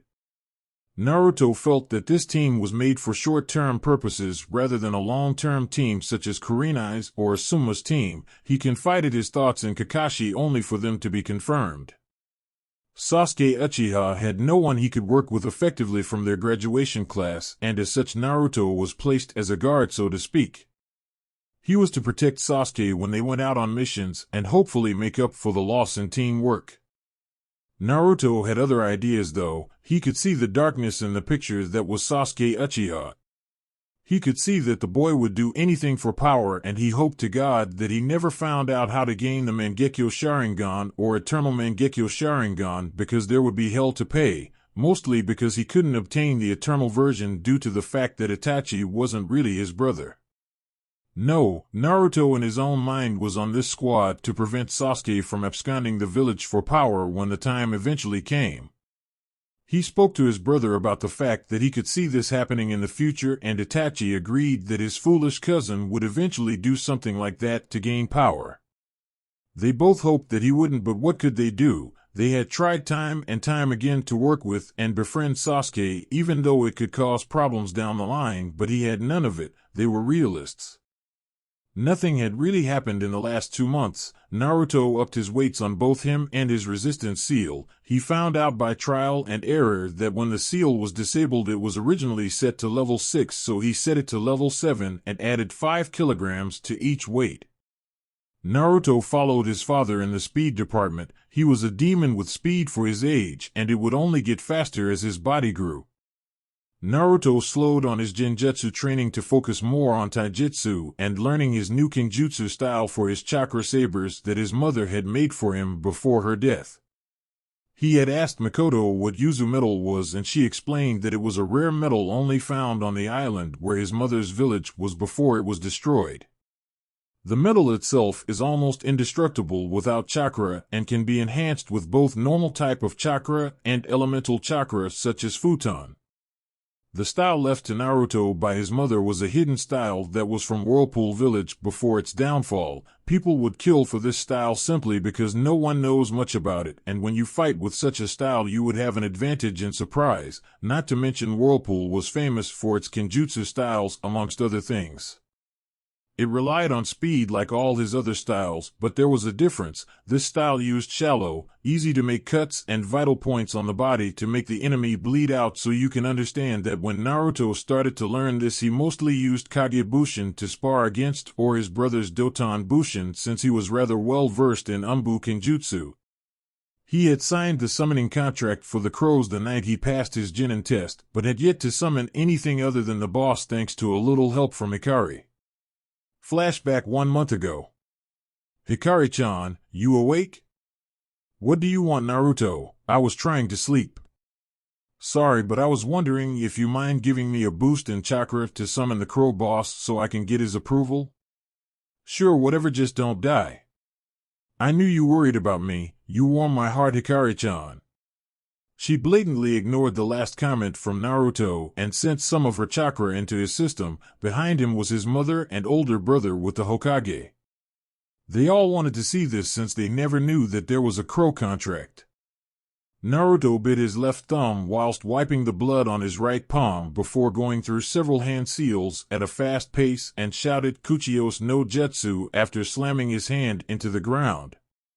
What happened next was least expected. 3 giant puffs of smoke appeared. He had expected one summon to appear, not 3. It was a good thing that they were out at one of the furthest and largest training grounds in Konoha, or they would attract quite a crowd.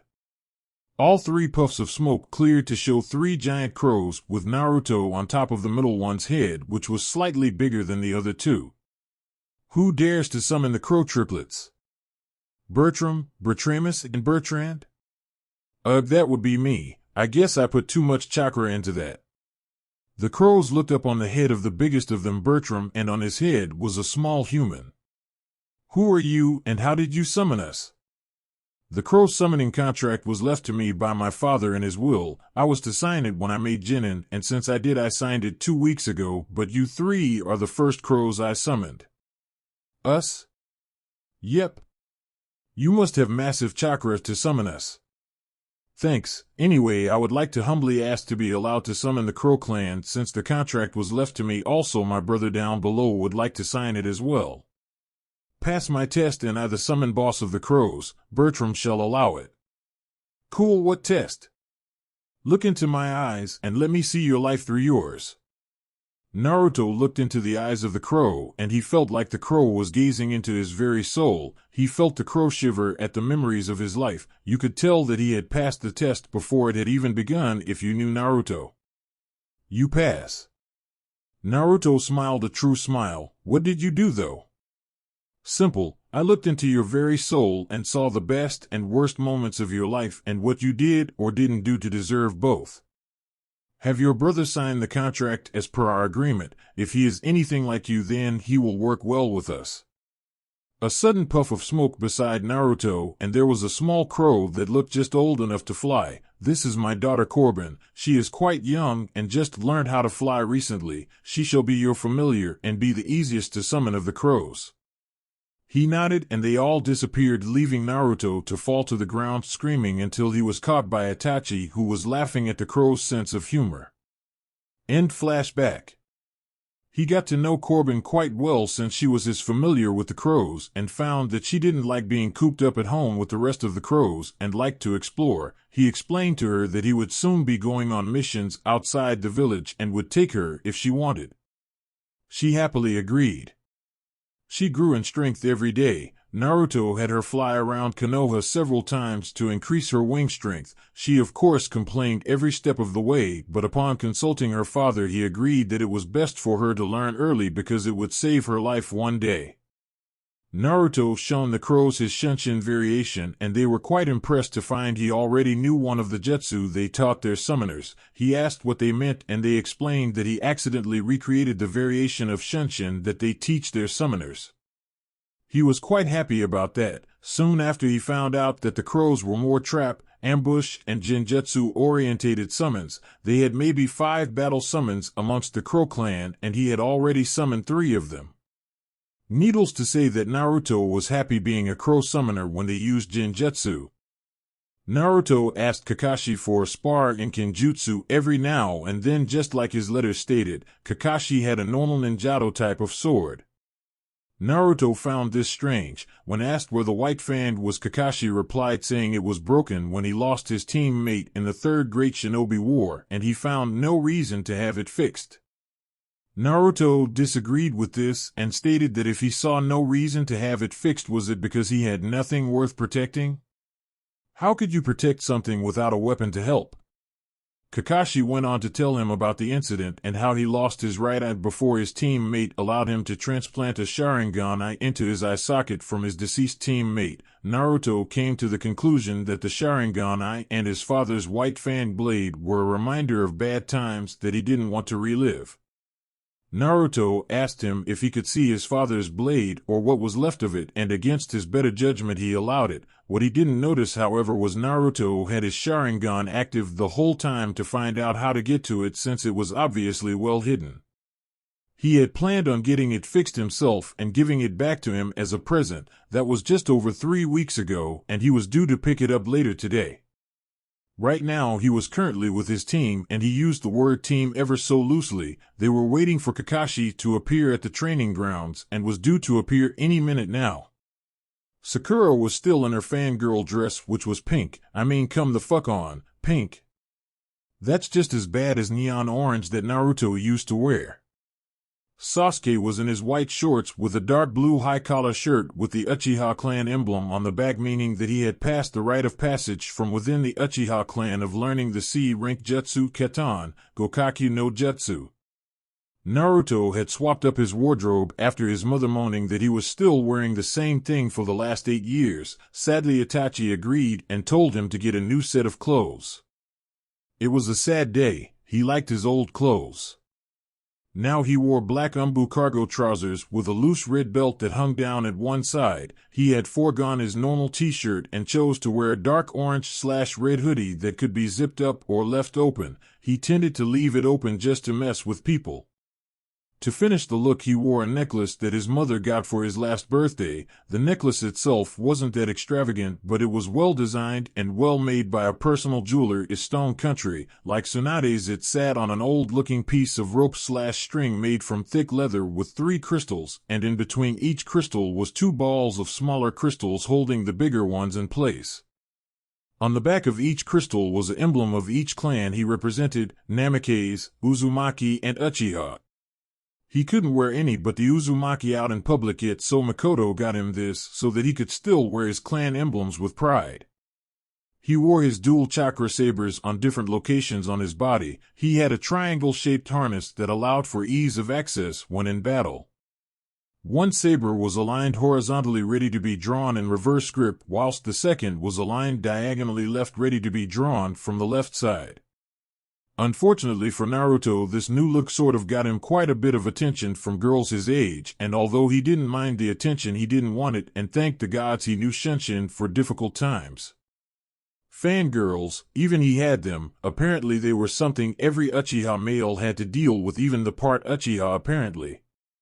It would be 10 minutes later when Kakashi appeared in a puff of smoke, and so began the shouting of Sakura and the lame excuse of Kakashi. Did she not learn? Kakashi would always be late. Mission time, let's go. Kakashi said tiredly. Truth be told, he was getting tired of listening to Sakura complain about D ranks and how Sasuke should automatically get better missions due to being the last Uchiha. It was times like this he thanked whatever merciful being that Naruto was placed on his squad. Arriving at the mission office in short time, they knocked at the door and walked in. Hello Team 7, here for a mission again? Hi Hokage-sama. Kakashi replied whilst trying to stop himself from crying due to D ranks, even if he forced his genin to work for him. Let's see here. We have gardening, walking the Inazuka dogs, delivering medical supplies to the hospital, or catching. Gigi, don't say Tora. Naruto interrupted pleadingly. The third Hokage got an evil gleam in his eye. Catching Tora it is then. He was about to hand over the mission scroll when he heard a loud girly scream and looked over to Sakura. Do you have something to say, genin? Yes. How dare you give us such lousy missions? Sasuke-kun is the last Uchiha. He needs tougher missions to progress in skills and strengths. Everyone rubbed their ears from the banshee-like scream, and the Hokage looked over to Kakashi with a raised eyebrow. Are they ready? Of course Kakashi knew what this meant. It wasn't are they ready as much as it was is Sasuke and Sakura ready? Hi Hokage-sama, I believe this mission will do them good. The Hokage smiled. He knew Naruto was taking great self-restraint and cursing every being of his body for repeatedly giving him the Capture Tora missions, but before he could assign them a mission, a hawk landed on the window with a scroll that had red tape. Red tape in the ninja world meant urgent. Quickly unraveling the scroll and reading his face went through several emotions: surprise, anger, and finally revenge. Naruto was confused. Well, team, you have an B rank, maybe even A rank mission now. Hokage-sama, are you sure? Kakashi asked. Yes, Team 8 was sent to Nami no Kuni with a bridge builder named Tazuna. Unfortunately, he lied about the mission and they encountered several missing nin. The demon brothers were both killed by the Genin team, but Kiba was hurt whilst Kurenai was forced to face Zabuza Mamamichi, more commonly known as the demon of the Bloody Mist Village. She survived barely by using a Genjutsu to be able to strike him down, but before she could kill him, a fake hunter nin landed and took his body. She has several cuts and gashes on her body and is currently suffering chakra exhaustion. Your mission is to back up Team 8 until the bridge is complete, and if Gato arrives with bandits or something, assassinate the midget. Do you accept? The third Hokage was currently looking at Naruto, worrying about him. He knew how he felt about Kurenai, and that could lead to trouble. Naruto was standing there with barely restrained fury. He was trying best not to release killing intent, and it was working to a degree that only Jonin and up would feel the small amount he was releasing.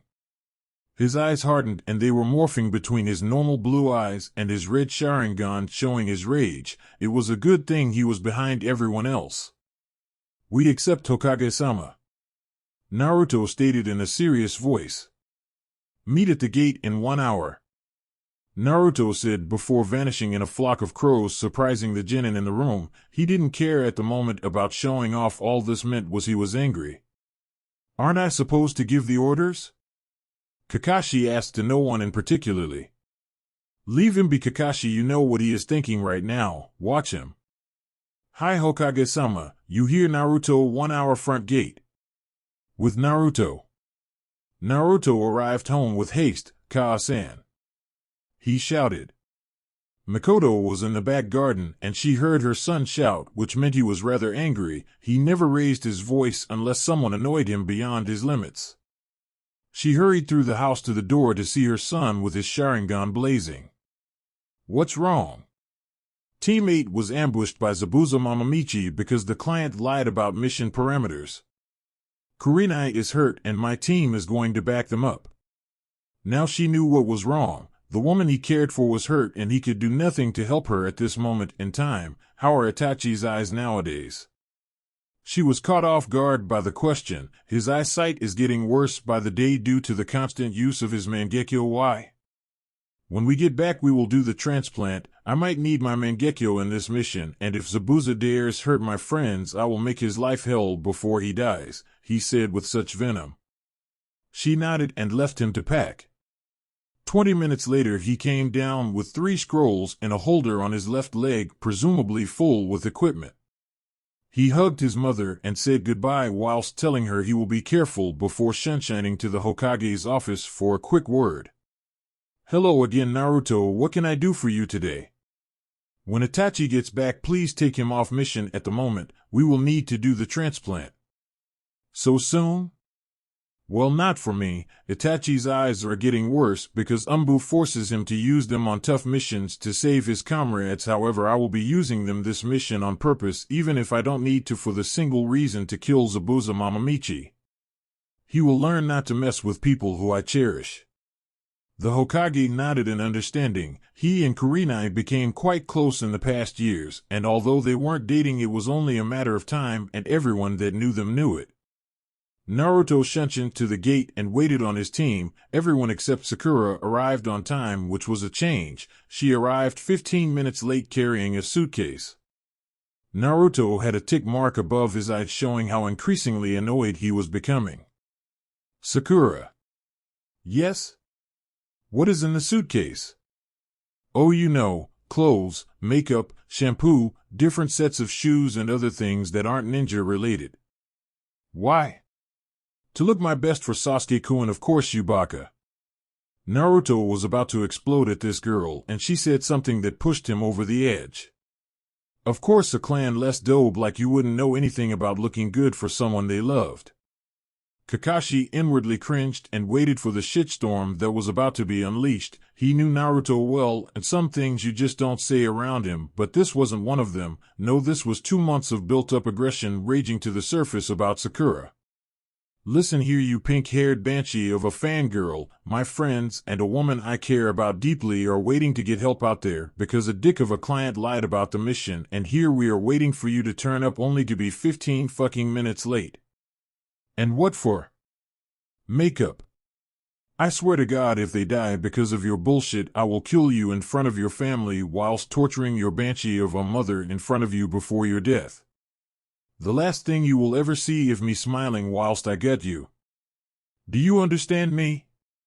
At this point she was crying and currently backed against the gate, not sure what to do. Naruto threw her suitcase up in the air before shouting Keton, Gokaku no Jutsu, and breathing a fireball, leaving nothing but ash of what was left.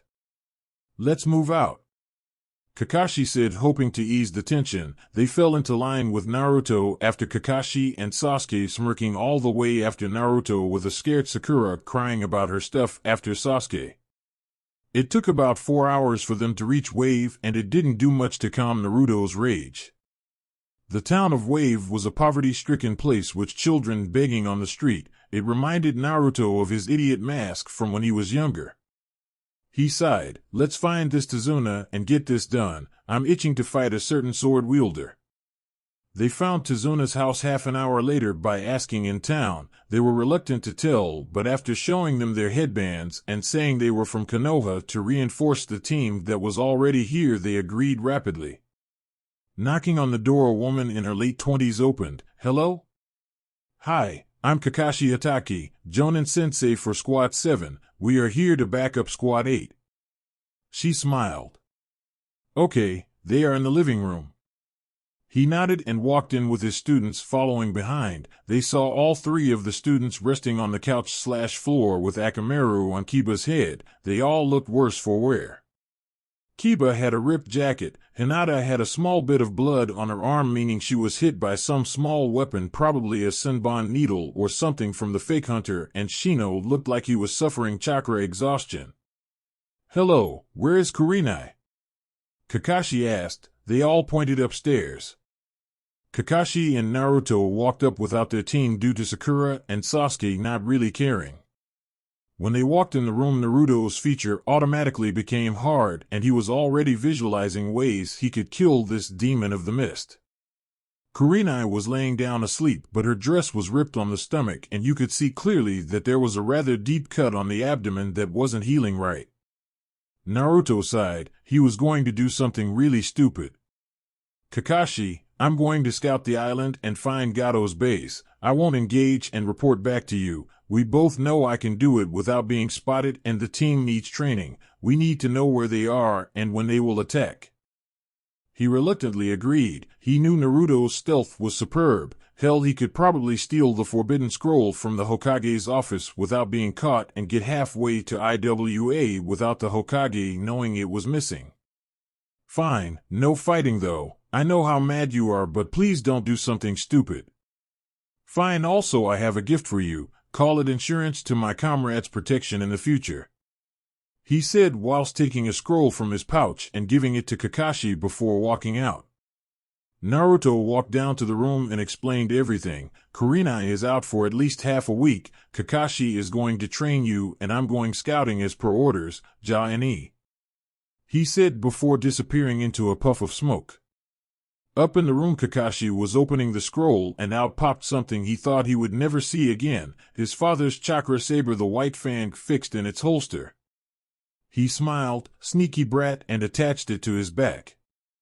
Naruto appeared in a clearing and decided to consult his tenant about recent events. Hikari-chan, I presume you saw and heard everything and know what I want to do. Yes, and I must say I approve. It is a plan well though up in a little time. It's worth the mightiest of the Biju, she declared with a puffed-out chest, well, as much as a giant fox can. What plan? I'm going to find his base, kill them all and kill Zabuza and that fake hunter Nin. There isn't much of a plan. Exactly, I like it. Kick ass, take names and care about consequences later. He smiled. He knew she was doing this to cheer him up. You staying up to watch the fireworks? God, yes. He smiled again whilst biting his thumb and going through hand seals, Kuchios no Jutsu, Kakasuanta. A huge puff of smoke appeared. This was the group of crows known as the Carcass Trackers. They specialized in hunting a prey, allowing others to kill it. They tracked the best of the best. 20 crows stood before him. Naruto-san, what do you need the Kakasuanta for? Someone I hold very dear to me has been injured by a missing ninja named Zabuza Mamamichi. According to Kakashi Sensei, he is about 6 square feet, wears cow leather trousers with a tank top and medical bandages around his mouth and lower half of his face. He has a sword almost as big as he and should be very adept in Suiton ninjutsu. I need to find him. The chances are he is near a big group of bandits since he is working for a local crime boss. Spread out and find him, then report back to me if you don't mind. We have never failed to find a target and we never will. We shall report back soon. The lead crow said whilst flying away. Naruto sighed before summoning Corbin. Corbin, we are currently outside the village and I'm on a mission. I would have summoned you earlier, but things have happened that have caused my attention to slip. Feel free to fly around and be careful. I don't want your father trying to eat me because you got hurt or something. She nodded. Well, as much as a crow can nod, and flew off. She understood that whatever was going on was most likely nothing to do with her and left him alone to his thoughts. Half-hour later, the leader of the crows arrived back to give his report. Apparently this Gato person was stupid enough to live in the daimyo's mansion and didn't even try to hide. There were about 300 thugs in Gato's main base. He could handle that no problem, especially since he hadn't restricted him using the mangekyo, although after this he would need some serious rest and relaxation, not to mention his eyesight would be significantly worse than it currently is. He was okay with that as long as he got to help this country and kill Zabuza for what he had done to Kurenai. It would be another hour and a half before all crows came back and explained that they found Zabuza and his little hunter Nin in a small cottage outside of the town that Gato owns resting. The hunter was taking care of him because apparently being put into a false death state fucks with the body. Who knew? It had been about 3 hours since he arrived in Wave, and he wasn't tired at all due to his monster stamina from being a Jinchuriki, not to mention the fact that he had been resting in the same spot for the last 2.5 hours waiting for the crows to report. Thank you guys, you may go now. Sorry for calling you guys if you were busy. No problem, Naruto-san, it's our job and we enjoy it. He smiled as they dispelled. It was time for some payback.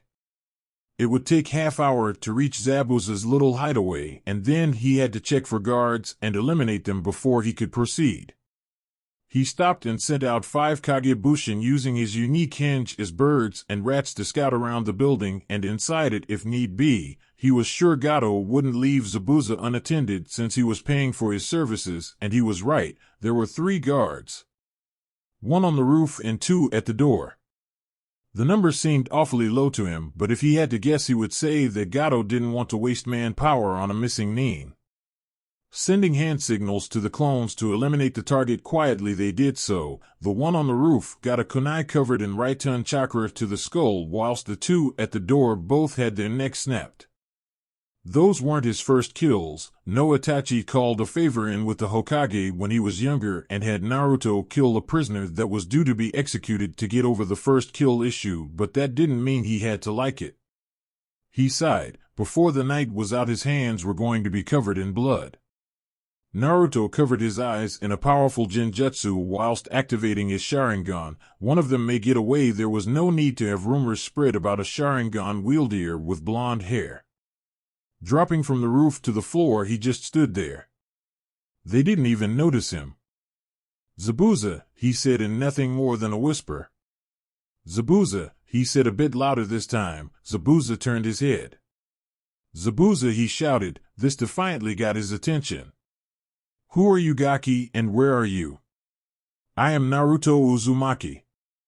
You hurt someone close to me, so I'm going to kill you, but not before extending the same pleasure to you, Zabuza. What do you mean? The woman you hurt to get to the bridge builder. Kurenai Yui.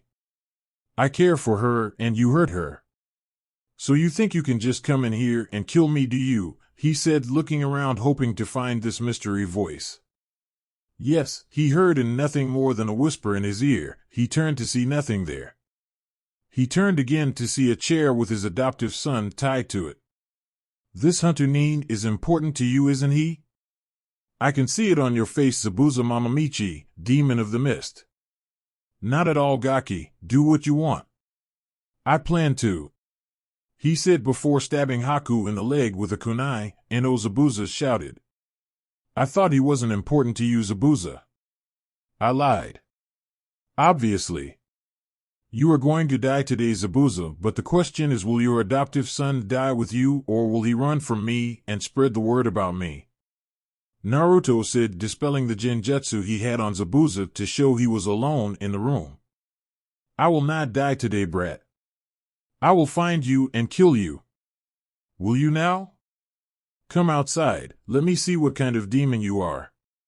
Without a second thought, Zabuza ran outside with hide sword on his back. Outside in the clearing was Haku tied and gagged to a tree, with Naruto standing calmly with both chakra sabers drawn blazing red. This is the real Haku. He was easy to defeat.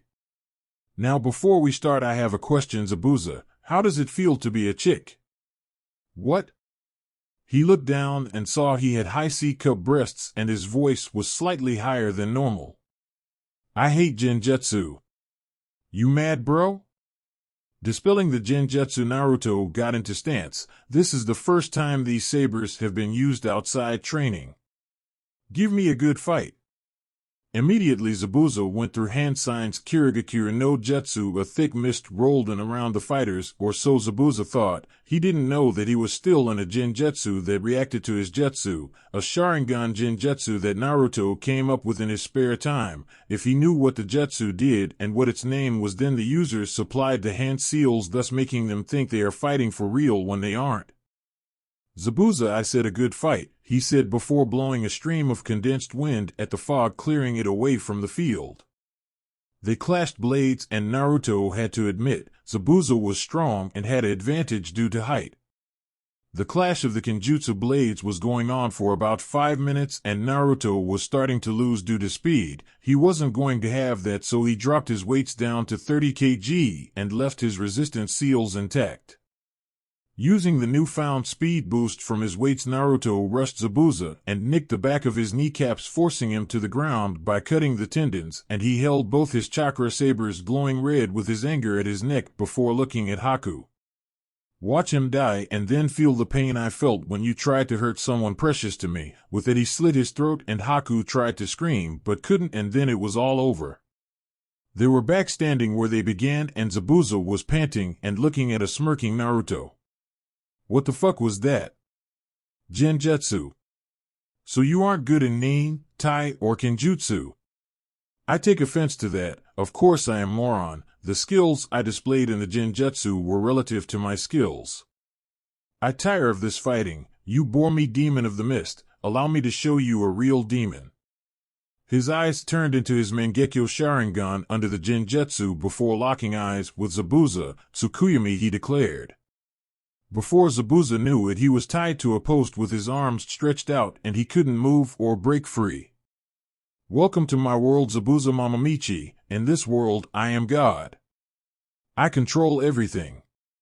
You will be here for 72 hours being tortured by a friend of mine. He looked behind him to see his tenant and friend, the nine-tailed demon fox, which attacked the Leaf Village. Hikari, knock yourself out, but make sure he's dead by the end. Oh Naruto, you know how to treat a girl. I try. The genjutsu broke and Zabuza screamed whilst Naruto dropped his genjutsu over his eyes to show his normal blue eyes, except his right eye was bleeding profusely. Zabuza fell to the floor in a coma due to pain overload. He looked at Haku. You will live, you will spread the word that Konoha is protected and no one messes with my friends, he said before walking over to Zabuza and taking his own sword to cut off his head, ending his life. Haku was crying at the sight. It was the second time his family was taken away. Naruto felt bad for him, he really did. Sealing Zabuza's head in a scroll, he walked over to Haku and stabbed his sword into the ground and placed a sealing scroll beside it. Haku looked confused. You saw that man as a father, did you not? He nodded. Then take his sword and head to Kiri and fight for the bloodline rebels. I don't need his sword, and from what I understand from the bingo book that I read, he only left Kiri because he tried to kill the Mizukage who started the bloodline purge. Naruto pulled down the gag and apologized for his loss before walking off and hearing Haku shout, "Aren't you going to untie me?" He laughed and Haku was confused why until he reappeared. You won't be coming to seek me out, Haku. I will defend my precious person, and that is the reason yours died unfortunately, because he injured mine, and as to freeing you, you've been free for the last half hour, he said whilst dispelling the Genjutsu and himself with it. He cursed. That boy was good with Genjutsu, and from what he said he excelled in Nin, Tai, and Genjutsu as well. He would be sure to spread the word about the boy who used red chakra sabers and killed Zabuza Mamamichi, the demon of the mist, if only to cause the boy issues in the future. He would be remembered as Konoha's Red Devil. Naruto was already well away from this Haku character that was with Zabuza in case he decided to try and attack him when he was slightly weakened from using his mangekyo. He waited for 20 minutes to calm down a bit from the fight he just had. The Tsukuyomi takes a shit ton of chakra even for him. He checked his levels and found that he was down to March 4ths after that little genjutsu of his. His eyes stopped bleeding and he popped a soldier pill to get his levels back up. He originally liked the idea of running in with Susanoo and see how they dealt with that, but came up with a better idea. He was a one-man army after all, so why not put it to use? He created 50 high-explosive clones, and they each had high Chunin-level chakra, enough to blow everything to Kingdom Come and back. He told them to hench into various small animals and bugs and infiltrate the camp, but not the main building. He would take that himself. After 30 minutes more of waiting and his chakra levels sufficiently restored after he created his little army, which took a lot of chakra considering one explosive bushin is worth 5 normal Kage bushin, he used his Umbu level stealth to sneak into the mansion, missing all the guards including the ones on the roof. He killed the 2 outside Gato's office quickly and quietly. He Sparta-kicked Gato's door and found him sitting at his desk trying to rape a young woman. She couldn't be over 14, and I say trying because he is too small to reach her when she bent over. /N Gato is a midget.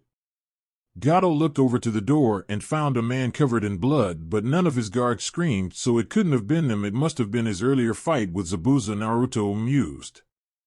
Oh Gato, I'm about to kill everyone here except your little slaves and take them back to wave to their families. Now you have a chance to live if you do 2 things. He said in a sweet voice that promised pain. And what are they, Nin-san? He asked, scared for his life.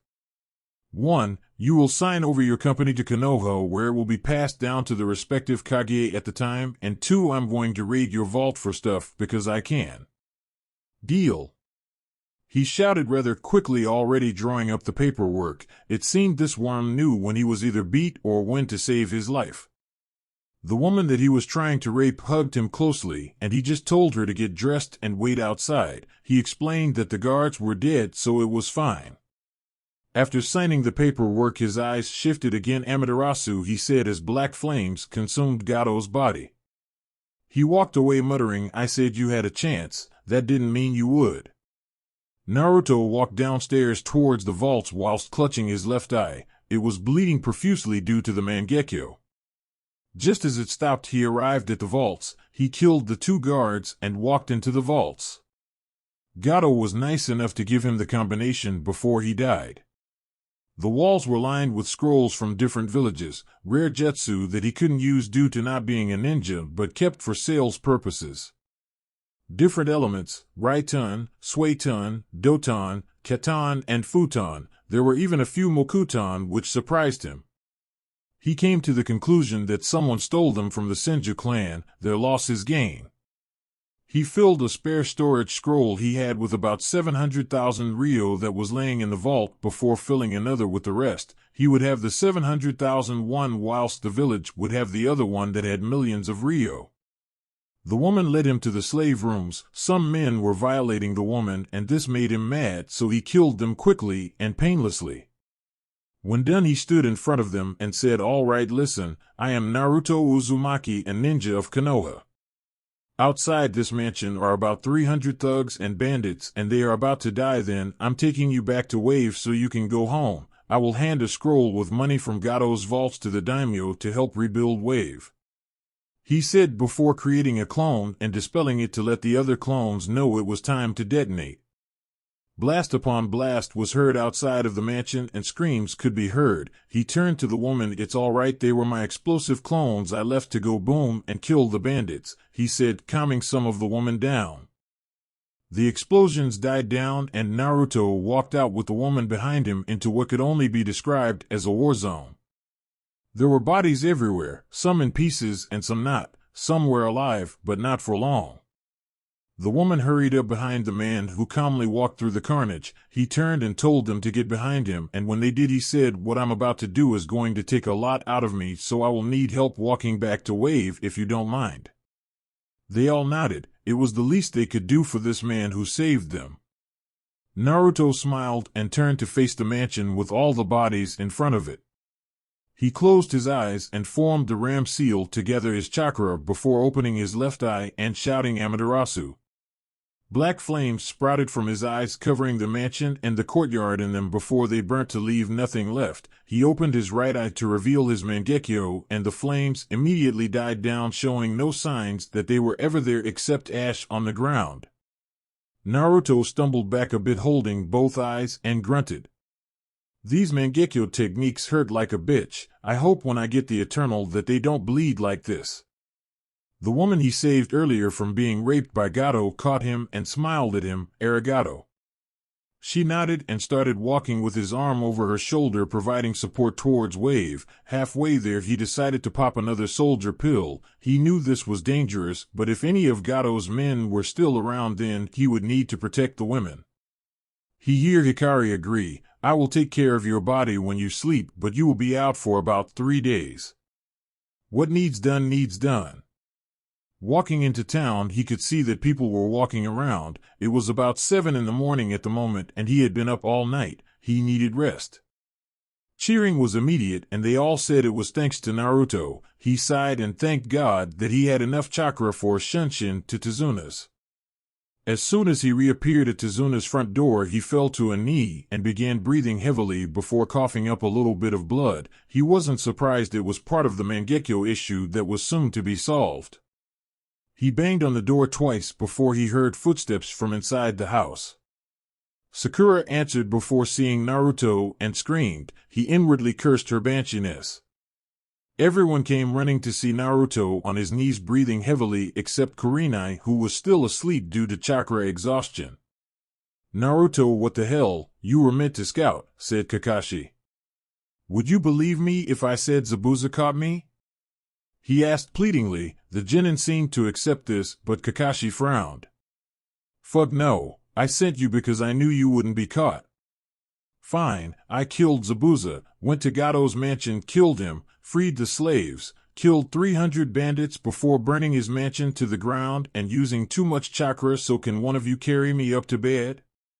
he asked whilst throwing 2 scrolls at Kakashi. One contained Zabuza's head. His apprentice/adoptive son got away, but I think he got the message, and the other contains funds for the Wave daimyo to rebuild Wave, not to mention the paperwork stating that Gato signed over Gato Industries to Konoha and the respective Kage at the time.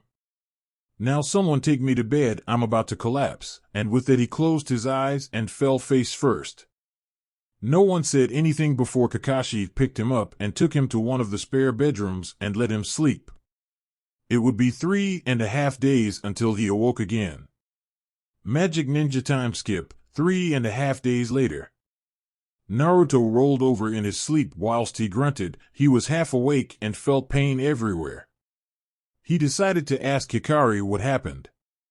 You collapsed after using 98.2% of your chakra, which is a lot for you. I'm guessing your eyesight is worse and you have about 40% chakra back from before. Good news though is that your reserves have grown by about 5%, which is also a lot for you. Must be the constant use of the mangekyo from last night strengthening the coils behind your eyes.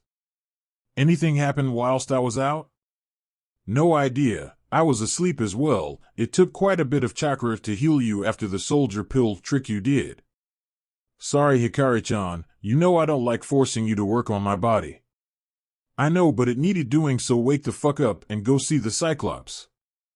Naruto did just that and opened his eyes to find he was alone in his room. Bursting for a piss after 3 days of sleep, he hobbled to the bathroom and opened it before relieving himself. Walking downstairs, he found it was oddly quiet and found no one in the house. Weird, where is Kakashi, Emo, and Banshee? He thought to himself. He walked outside and found his eyesight had diminished greatly. He didn't notice yet because he had no need to see far away. He sighed. This was going to be problematic until he got the transplant. Activating his Sharingan under Genjutsu, he found he could see normally and not more advanced like when he used to use the Sharingan. He sighed again and looked for any chakra usage. He found the teams in a clearing about half a mile away from Tazuna's house doing tree climbing. They were all taking a break at the moment, with Kurenai and Kakashi watching them since they didn't really have to guard the bridge anymore. Naruto hobbled over using the tree to help him stand. He looked up and everyone was staring at him. Sup? Kurenai was first to talk. Don't sup me, young man. When we get home, I'm telling your mother.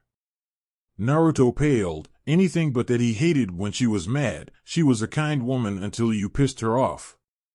Anything but that, Kurenai-sama? He begged. She smirked and gave him a hug and whispered into his ears, "Thank you for what you did." "No problem, Kurenai-chan. You know I would tear a city apart for you if need be," he whispered back, and she nodded.